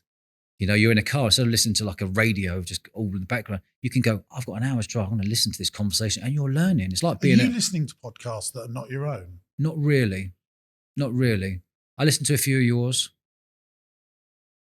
because I like the way you are. I think you're an amazing entrepreneur, and I'm not just saying it because this is your show, otherwise I wouldn't be here, but I've got a lot of respect for what you're building and what you've built. Thanks, you know, so I've got some Have you got some which amazing- ones? Oh well, I think there's one by the BBC which I've just discovered. I think it's Okay. great, called Good Bad Billionaire, Okay. and so there's 250 billionaires that they've rated, and they decide at the end if they're good, they're bad, or just another billionaire. Oh, is that right? Yeah. How many are there? Just another So billionaire? they've done Taylor Swift, they've done okay. Warren Buffett, they've done Okay. Zuckerberg, they've done what? And I think that's credit where credit's due. Not that the BBC needs any help. Yeah. I think that's a good one. But the two best, well, there's three of my other favourites. One's called Acquired, where two guys break down business acquisition deals. Amazing. Is it? They're just so good, really smart. They're venture capitalists that break down deals. Okay. So how Disney bought Star Wars. I think you told me about this. I think you were on the phone. You said, "Go and have a listen." Okay, I haven't listened. The to way that yet. they put an incredible amount of research into their podcast, and then the other two are Business Movers and Business Wars, and they tell a story about two companies having a fight. Okay, Microsoft, Apple, or something like that. Okay, that's one of them. Okay, yeah, and there's some good learnings and listenings from them for entrepreneurs and business owners. And then Business Movers is about someone that's done like they'll do Walt Disney, Elon Musk, Richard Branson. Yeah, okay. And I've just remembered one. There's one that I've just found lately. It's called My First Million. I've heard of that one, but yeah. But I find it hard to listen to Americans as much as I prefer listening to someone British telling a story about business. And it's nothing against the accent but I just find it more real if someone British is telling their story about how they made their first million and, Yeah, so they're some of the ones that I think are very good for entrepreneurs and business owners. So now you've got a content machine. Yeah. You've got two full-time people just working on your personal brand and making more content. We've got two full-time people. We've got Josh and Dylan who work full-time. Josh is managing director of Eventful Lives Media. And obviously it includes Eventful Lives podcast. So we've got two people working there. Yeah. We've got 8 people on Bournemouth Sevens all year. And we've got 6 working on Event Crowd. I've got an idea for you. Come on. At Bournemouth Sevens, have you thought about doing the podcast live in like a big top and inviting people along to that? With some interesting thought about people? it, but I am flat out on It's that a shame. weekend. What Because it would be amazing- great. oh, It'd be great. And even if you just did it because there's loads of celebs celebs come to the festival. So it'd be easy for me to go, boys, get on stage, or girls, get on stage. I'll host this. Because people love Yeah. that. It might be an idea that I'll have a chat with Josh about it. You It could get be a some good idea. great content from that, wouldn't you? Even if you just did it for an hour. You know what? Actually, that's I could actually make time. I'm manic because everyone wants a piece of it. There's 30,000 people there, and you've got dealing with everyone and police, and it's all madness. But there are certain times where it's a little bit quieter. That potentially I could do that. That's actually a good idea. Yeah. Oh, that looks so cool. It would do, wouldn't it? Yeah. Just to get the shots. Yeah. So you want to keep going with the content. You want to build the Eventful, the Dodge Woodall brand even more. Well, Why? Why? One, because I've found a huge purpose and a huge passion in doing podcasts. I've really felt, because I've been curious as a kid. I've been curious all my life. I've taken risks. I simplified business. And all of a sudden I'm doing something I'm getting paid for, which is podcasting and inviting really cool people onto and having chats like this, which I absolutely adore. And the team obviously cut it all up and put it up on YouTube and Instagram and TikTok and all the other stuff they do it for. But I think this is the time now where I've been asked to speak on stages and I've always turned them down, or podcasts, I've always turned them down and went, no. But I'm speaking at a theatre next week for my first ever talk at a theatre next Thursday. I'm doing this podcast today, and we myself and Josh, as a managing director, is just for this and going, Dodge, people might enjoy your story. People might enjoy. Why don't you put yourself out there and start talking? And I enjoy helping people, and I help a lot of people behind the scenes, but I've never put myself out there like this to have these conversations to help people. Something that I do on my podcast channel, which I want to do with you, which I think would be a nice way to finish. Go on. The chat. Anyone that Tell comes me a on, joke. No, it's not that. So on the podcast, so the way it works is I get an entrepreneur on, they got challenges, and I coach them on how I would grow their business. Yeah. And that's how I've done I don't know, 350 episodes of that now. And then at the end, the thing I've been doing for the last 50 episodes is rating the entrepreneur and what I call the 8 traits of the greats. And I'd like to do it with you now mate. together. What's it called? 8 traits? 8 traits of the greats. Okay. So this is it here. Nice. In my notebooks. Nice. You can have James one for Sinclair free. notebook. So the 8 traits of great entrepreneurs, and these are the 8 traits that Okay. I've discovered what makes a truly great entrepreneur. Most people that come on the podcast get about 4 out of 8. We've had a 6 in there, but certainly if you, I don't know, done Walt Disney, you know, he would have all 8. Yeah. I'm going to read them to you, and then we'll go back on them one by one. Okay. So here's the 8 traits of great entrepreneurs. Number 1, starting with the end in mind. Number 2, passionate about their cause. Number 3, untold amounts of resilience. Number 4, they master relationships with people. Number 5, commercial awareness. Number 6, they innovate so they don't evaporate. Number 7, they're master marketeers. Number 8, they stay teachable and curious. So when I've looked at it and I've met people like you and anyone that's watching this or indeed listening to it, I want to go through them now because I think we could tick multiple stories that would sort of give proof and evidence that you are a great entrepreneur with these 8 traits. I think you do start with the end in mind, don't you? 100%. You know what it looks like when it's finished. I've got to visualize it and then work backwards and then go through the hoops. Do you just think you naturally have that ability, or do you force yourself to think with the end in mind? I don't force myself. No, It's just I just do it. I don't know where I've got it from, but I think if I'm the age I'm at now, I've been doing this for 30 odd years, like from a 10-year-old. Yeah. Number 2, passionate about their cause. I think you're passionate about your podcast, aren't you? You're passionate about Bournemouth Sevens. Yeah. It just oozes out of you, doesn't it? Number 3, untold amounts of resilience. Well, I think you have that as well, don't you? Like, we're just going to remortgage our house, put 300 grand in. Yeah. We only made £1,000 profit this year. Let's go again, but actually spend another 150 grand. Yeah. Number 4, they master relationships with people. I actually don't know anyone that might be as good as you at that. I mean, you follow up with me, you check in with me. Yeah. And we've only really met once face to face when I came on your show. Yeah. You was amazing on Clubhouse. You very quickly bring people into the Dodge circle, don't you? Yeah. Very, very good at it. Number 5, commercial awareness. I think you absolutely do know your numbers.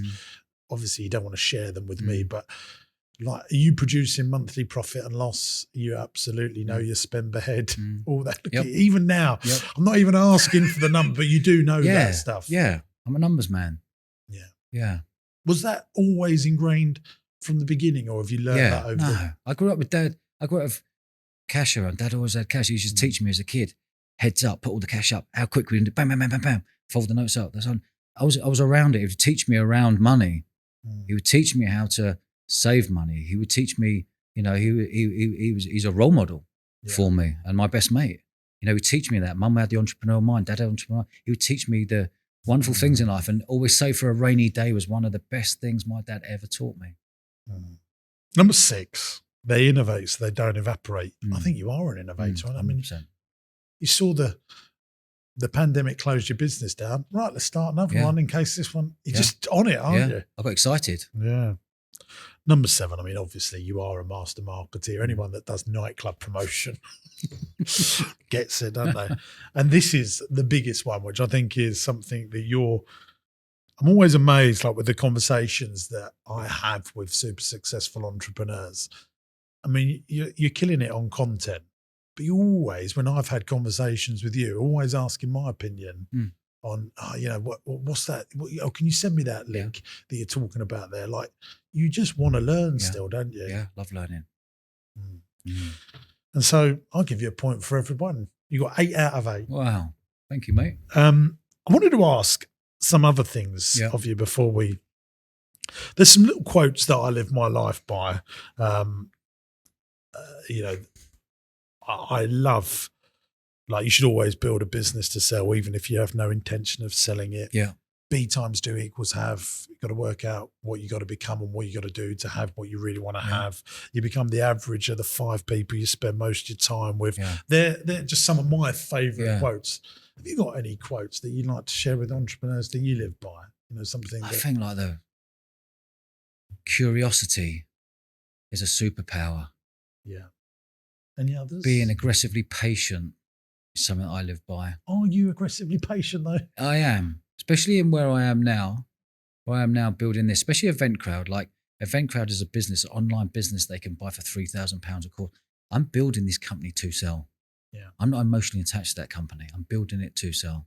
You know, taking risks and simplifying everything. We keep everything so simple, Jimbo, as you know. Keep it simple, stupid. Yeah, and I don't email. You know, I don't do email. I run all this business off this and doing WhatsApp. Don't do email. It's just something I didn't want everyone to be involved in. Something comes in, I just forward it on to whoever needs to it. Pick up the phone, old school, speak to people, eye-to-eye conversations. It's bringing it back to simple form, because I think the way the world is, it's just everyone's got caught up in this social media and hiding behind things. And have fun. You know, there's a lot of pressure out there, and we know a high percentage of businesses don't make any money and end up going bust and stuff. But the key to it is having fun. Do you get stressed out ever? Not really, mate. No. What? So what's stress? There's pressures, but I'm not a stressy person. And you're 47 now. 47, yeah. So has your appetite for risk diminished as you've got older? If the right thing come along, listen, I wouldn't do, now knowing what I know now, I wouldn't have done what I'd done with the Bournemouth Sevens Festival. Oh. Does that annoy you? No. No. Now knowing what I know now, I think I look back and go, are you mad? Gambling your family house. If no one turned up that day and you've got no cash in to pay, you're going to lose your house. That's borderline. I'm becoming more like that though, and it annoys me. Yeah. What you're wanting to take more risks as you get older. How old are you, Jimbo? I'm 38 now. 38, okay. But I think the 21, 22, 23-year-old me, 24, 25, 26, you know, I don't think you can help but be more calculated the more years in the game you have. Well, you become more calculated. 100%. Because you know more. Yeah, you know more. And you've got more context. But when you didn't know stuff, you still just got over that. I mean, you say that now, you've built a very profitable, near 2-decade-old Bournemouth 7, super successful business. Yeah.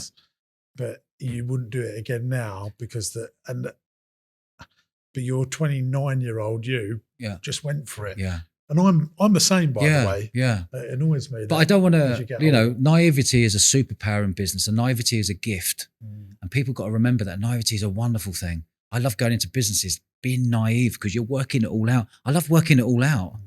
And that's the fun bit. If you can get past those 1,000 days, most people will crash and burn if they don't do something they're super passionate and they love that subject or they love that business. They'll crash and burn and end up leaving. If you can get past that 1,000 days, I think that's the key for me. Can you switch off? Are you good at relaxing? You like work? Your brain is at work every day, even if your body is. Yeah, I love it.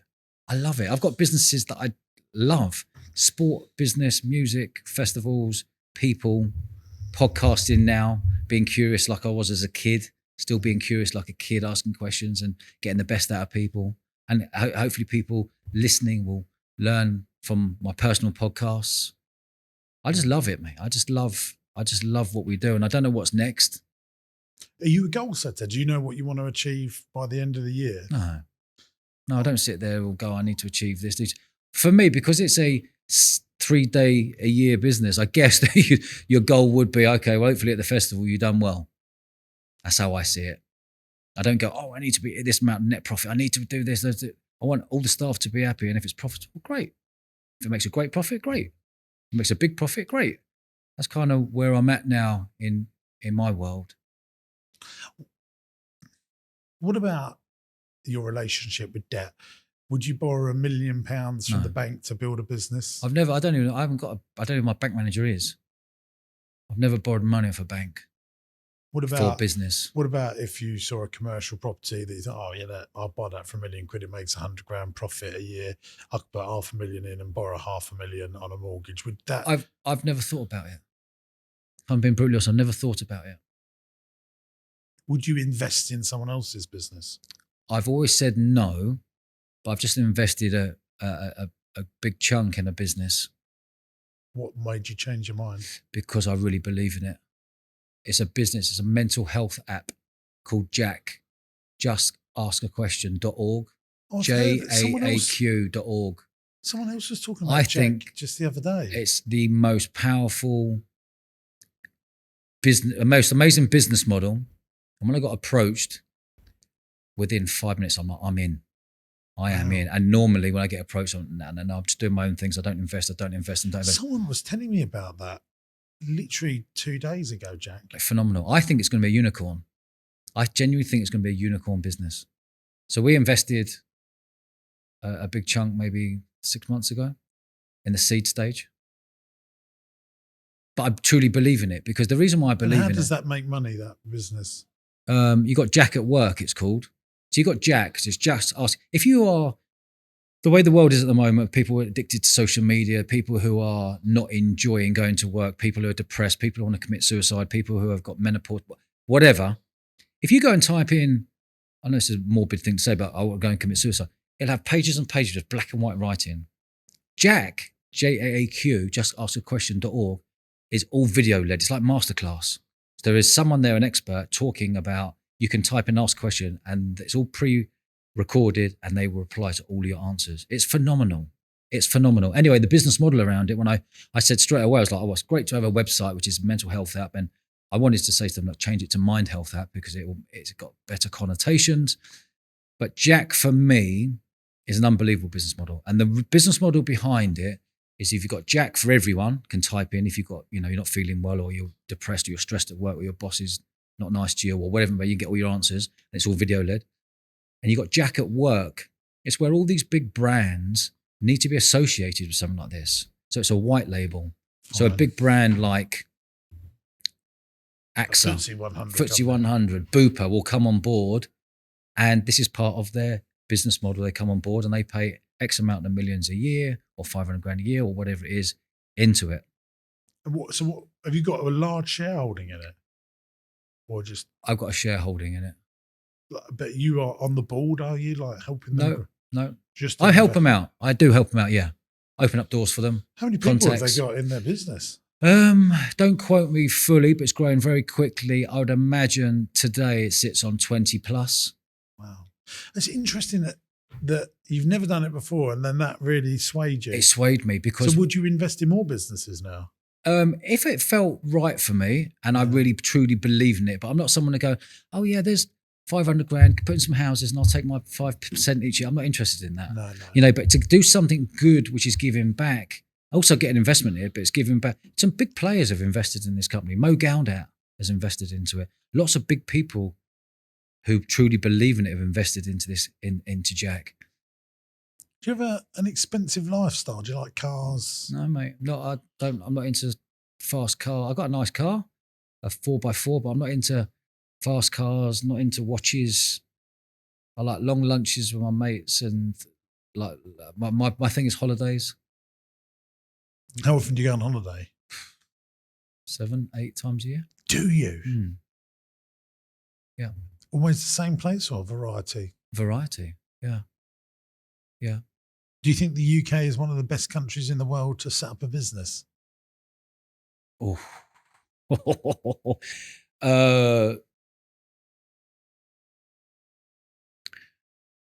No. Why? What frustrates you? I love the UK. I'm really patriotic, as you know. I love our country. I love everything it stands for. But I'm just seeing our country change very quickly, month on month at the moment. Our country should change every 2 years, or improve or not improve. But I don't think it's a good place to set up a business, personally, just because the amount of tax that you're getting taxed everywhere. And I'm a firm believer that tax should be on your profit. I'm a firm believer that we're getting taxed on turnover, which I'm not a big fan of. No, you're not a fan as well? Okay, no, yeah. So getting taxed on turnover taxes, 50-60% on your turnover. You can see why so many businesses, there's 6 million businesses in the UK, and 75% of them are solopreneurs, and 80% of those are failing. There's a reason for that. One, we've never been taught business anywhere. 2, we don't know about taxes and VAT and da. But 3, all these hidden taxes under different names, they're a tax. They're still a tax. So to set up a business here right now, I don't think it's that exciting. No, I agree. Do you know a horrific fact that I like reminding people Go on. about the UK? There's only 7,500 companies that employ more than 250 people in this country. Is that right? That's the size of That's you, yeah. an average village. Yeah. So 7,500. there's only 7,500 businesses that employ over 250 people. Now, Wow. it gets worse than that, Go on. Dodge, because I've got 1,200 employees across our groups, and 2 of my companies employ more than 250 people. So I would say, and I can't say it with absolute accuracy, there will be companies within that 7,500 people that have controlling parties that own more than one of those companies. Okay. So I think it's quite safe to say that there's only 5,000 entities that employ most of the people. Yeah. And lots and lots of entrepreneurs do everything they can within their physical power not to scale their businesses up. Yeah. Because, I always say, I'm a hairdresser. Right, to employ someone, I've got all this national insurance and turnover taxes to employ someone. Then I'm going to have business rates. Yeah. Then I'm going to have VAT. Yeah. Stuff it, I'll just stay going around doing mobile hairdressing. Yeah. And I hate it. Yeah, I hate What it. a shame. I hate it. Another thing that I don't like is how cash has been taken out of the system. There's a number of reasons for that, for people who were a hairdresser or a florist or that are used to taking cash and used to taking card. It's flipped now. Yeah, Literally, it's 95% card and 5% cash now. It was, and I said last year to people, I'll let your money cash will be gone within a year. No, 7 years, 8 years. Mate, cash is gone. It has. Cash is gone. But also for a business, like we've got coffee shops and all of our seafront businesses still take cash, but our visitor attractions, Marsh Farm, Lee Valley, are cashless. Yeah. Because we can't bank it, Dodge. Yeah. Like, there's no banks to go to. There's no banks to. You have to put it in the post Yeah. office, and if you put it in the post office, you have to wait 3 to 5 days for it to clear. Yeah. Or you can do credit card payments to get the money the next day. Yeah. So there are some benefits. Yeah. Do you know what? There's a benefit that's benefited us is on the bars at the festival. So people would normally come. So if you went out with 200 quid in your pocket, you're buying rounds for this. Say there's 10 of you. You're buying rounds, shots. It gets to 11 o'clock, and you got 24 quid. It's your round. You're thinking, I'm not going to get a drink. I need a cab home. I want to get a pizza, and I want to get a cab home, and that should do me. You might slip off and go, right, I'm done. Mm. Now, people are just going, bop, yeah, 10 pints, 10 Jaeger bombs, whack, whack, whack. They don't know what they're buying. No. So the youth coming through today, you're saying old, the youth coming through, the 18-year-olds to 25 or 23, they don't know what cash is. They don't know what the value of money is. They don't know that you've worked a day and go, there's 100 quid work. They're just tapping. And that's why everyone's getting into debt. You're waking up in the morning going, I normally drop 200 quid. I've just dropped 430 quid. Like, how come? Oh my God. More and more debt's building up because no one has been teaching them the literacy of looking after their money. Mm. So if you got a kid, haven't you, son? Yeah. If he says how old is he? 10. So in 8 years' time, he says, Dad, I'd like to start a business. Would you tell him to consider going to another country to do it? There are some tempting countries to go and do it. Yeah, I know there is. There really are. And listen, I like Dubai for a holiday, but I wouldn't like to live there, I don't think. I like Portugal a lot. And Portugal, their government have done some amazing. Taxing, and they're just, what upsets me so much about what we're doing here in the UK, and I wonder if you agree with this, what Dubai, Singapore, Portugal have done, not just on the tax incentives, they're taking all our talented people. Yeah. So my brother-in-law worked in currency, still works in currency, and he's moved to Dubai to live in Dubai. Yeah. He is smart. Yeah. He's a talented person, used to work in London, but that talent, his brain has left the UK economy. Agree. I've got 10 friends who now live in Dubai full time and gone to other countries and Portugal. They've got good brains. And they're all proper good entrepreneurs going, I've had enough, done. Why am I here? What are the benefits am I getting? If you did have a good roads and you did have good NHS, you did have good this, you think, okay, well, I'm paying my tax. Okay, fair play. But we're not getting that back. You're not getting value for money. You're not getting value for money. You're giving out and you're getting nothing back. And that's why everyone's getting frustrated. And, maybe we could speak a whole podcast about this. Well, I agree. I think you should be taxed on profit. Yeah. You should. I mean, I've wrote to countless MPs about this. Yeah. But it nothing's going to change, mate. Nothing's going to change. No. What will happen is we'll become the 6th biggest economy, which we are now, then the 9th, then the 10th biggest economy. Inequality is going to do that. The rich are going to get richer. The middle class family people are going to get less and less and less. It's just going to be this massive divide. It's going to be, like Sao Paulo or whatever. It's going that way, and I can't see the way it's going to claw it back. I look at the high street, and all nightclubs have gone. Bars are closing down every day. Pubs are closing down. Restaurants, shops are closing down. Restaurants aren't making ends meet. But shops and restaurants are turning money, but they can't keep any of it because of turnover taxes. Yeah. And if you look at VAT, I mean, I wrote a thing on LinkedIn about this a few months ago. VAT for hospitality and leisure in the UK is higher than most countries in Europe. Even France, that just love taxing their people, have a lower hospitality tax. Yeah. Well, we're trying to lower it down now, aren't they? We're trying to lower it down. So for you, hospitality go down from 20% down to 5%. In the festival world, they're trying to get it down to 5%. So all the tickets you sell, you're not paying 20%. But we've been trying that in but they did it in leisure. lockdown. Yeah, they did it. That was a huge benefit for everyone. Absolutely. So why are they not doing it now? Because everyone out there is struggling. Just ease up and give people a bit of a lifeline. Yeah. And if you go to Spain, you'll see restaurants last a lot longer because they have lower turnover taxes. More, and I think when people have made a profit, they feel so much better about paying tax on profit. Yeah. But they don't want to pay tax before they've made a profit. It's unfair. Just give a lifeline. That's all it takes. Do you think you're disincentivised to work in the UK? 100%. What's the point in pushing What's the point? on? What is the point? What's the point of someone earning over 50 grand when the next threshold will be to 60 grand, but they get a huge chunk of tax on that? The next level of tax. There's no incentive there. I believe that people earning less money shouldn't, I think it's the threshold's 12 grand? Put it up to 22 grand. Let them keep that in the bin. Let them keep it in the pocket so they can go and spend and enjoy themselves. Thing is, no one's prepared in politics to be unpopular.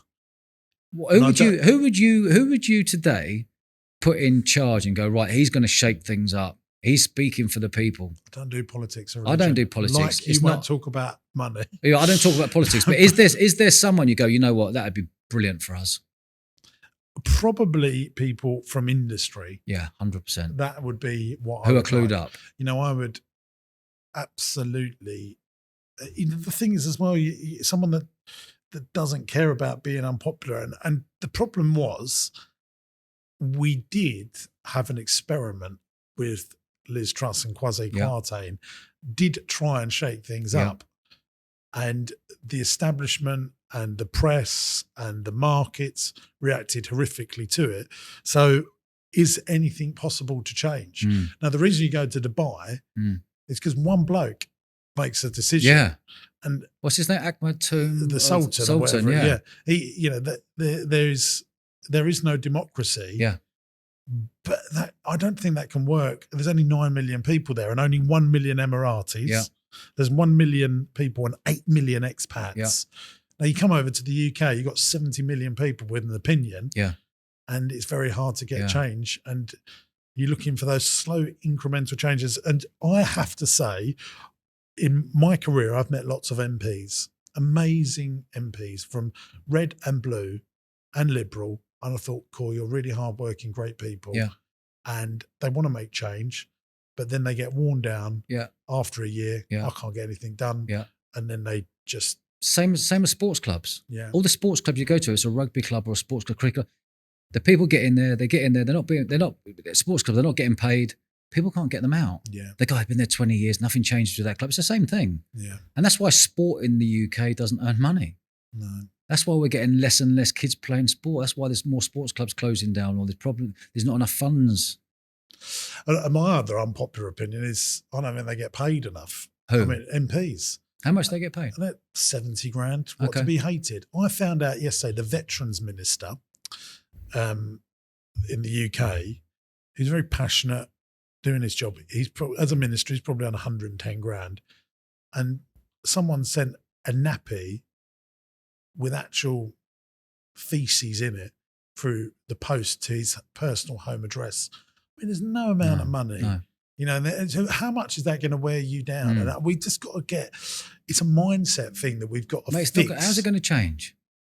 I would love to be the person. I think the media. This is going to needs change. The media's not going to change. No. The people sitting up in the House of Lords, they've got a cushy number. But we're changing things, though. You know, George. Like little by little, the media establishment are losing the power they had 20 years ago. It's still very powerful. Don't get me But we've wrong. got the power of podcast to say it how it is with Unique nothing being audiences. Are. Agree. You know, that is, and I think in the next 20 years, independent stuff like we're making will become the dominant force. Yeah. Because, you know, people do watch Joe Rogan, who is very different to a New York Times, Daily Mail political opinion. And I think slowly that will help. But I think the media they control government so much because government are they want the positive headlines and they change their mind based on what the media are doing and no one's prepared to be unpopular. And that is why entrepreneurs succeed.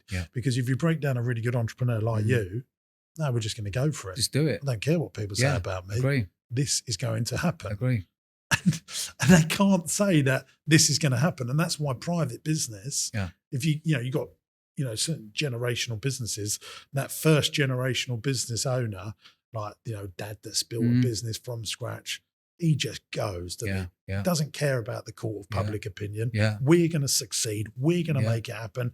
I'm going to end up owning 50 pubs or 50 this or do, but I don't care what people think of me.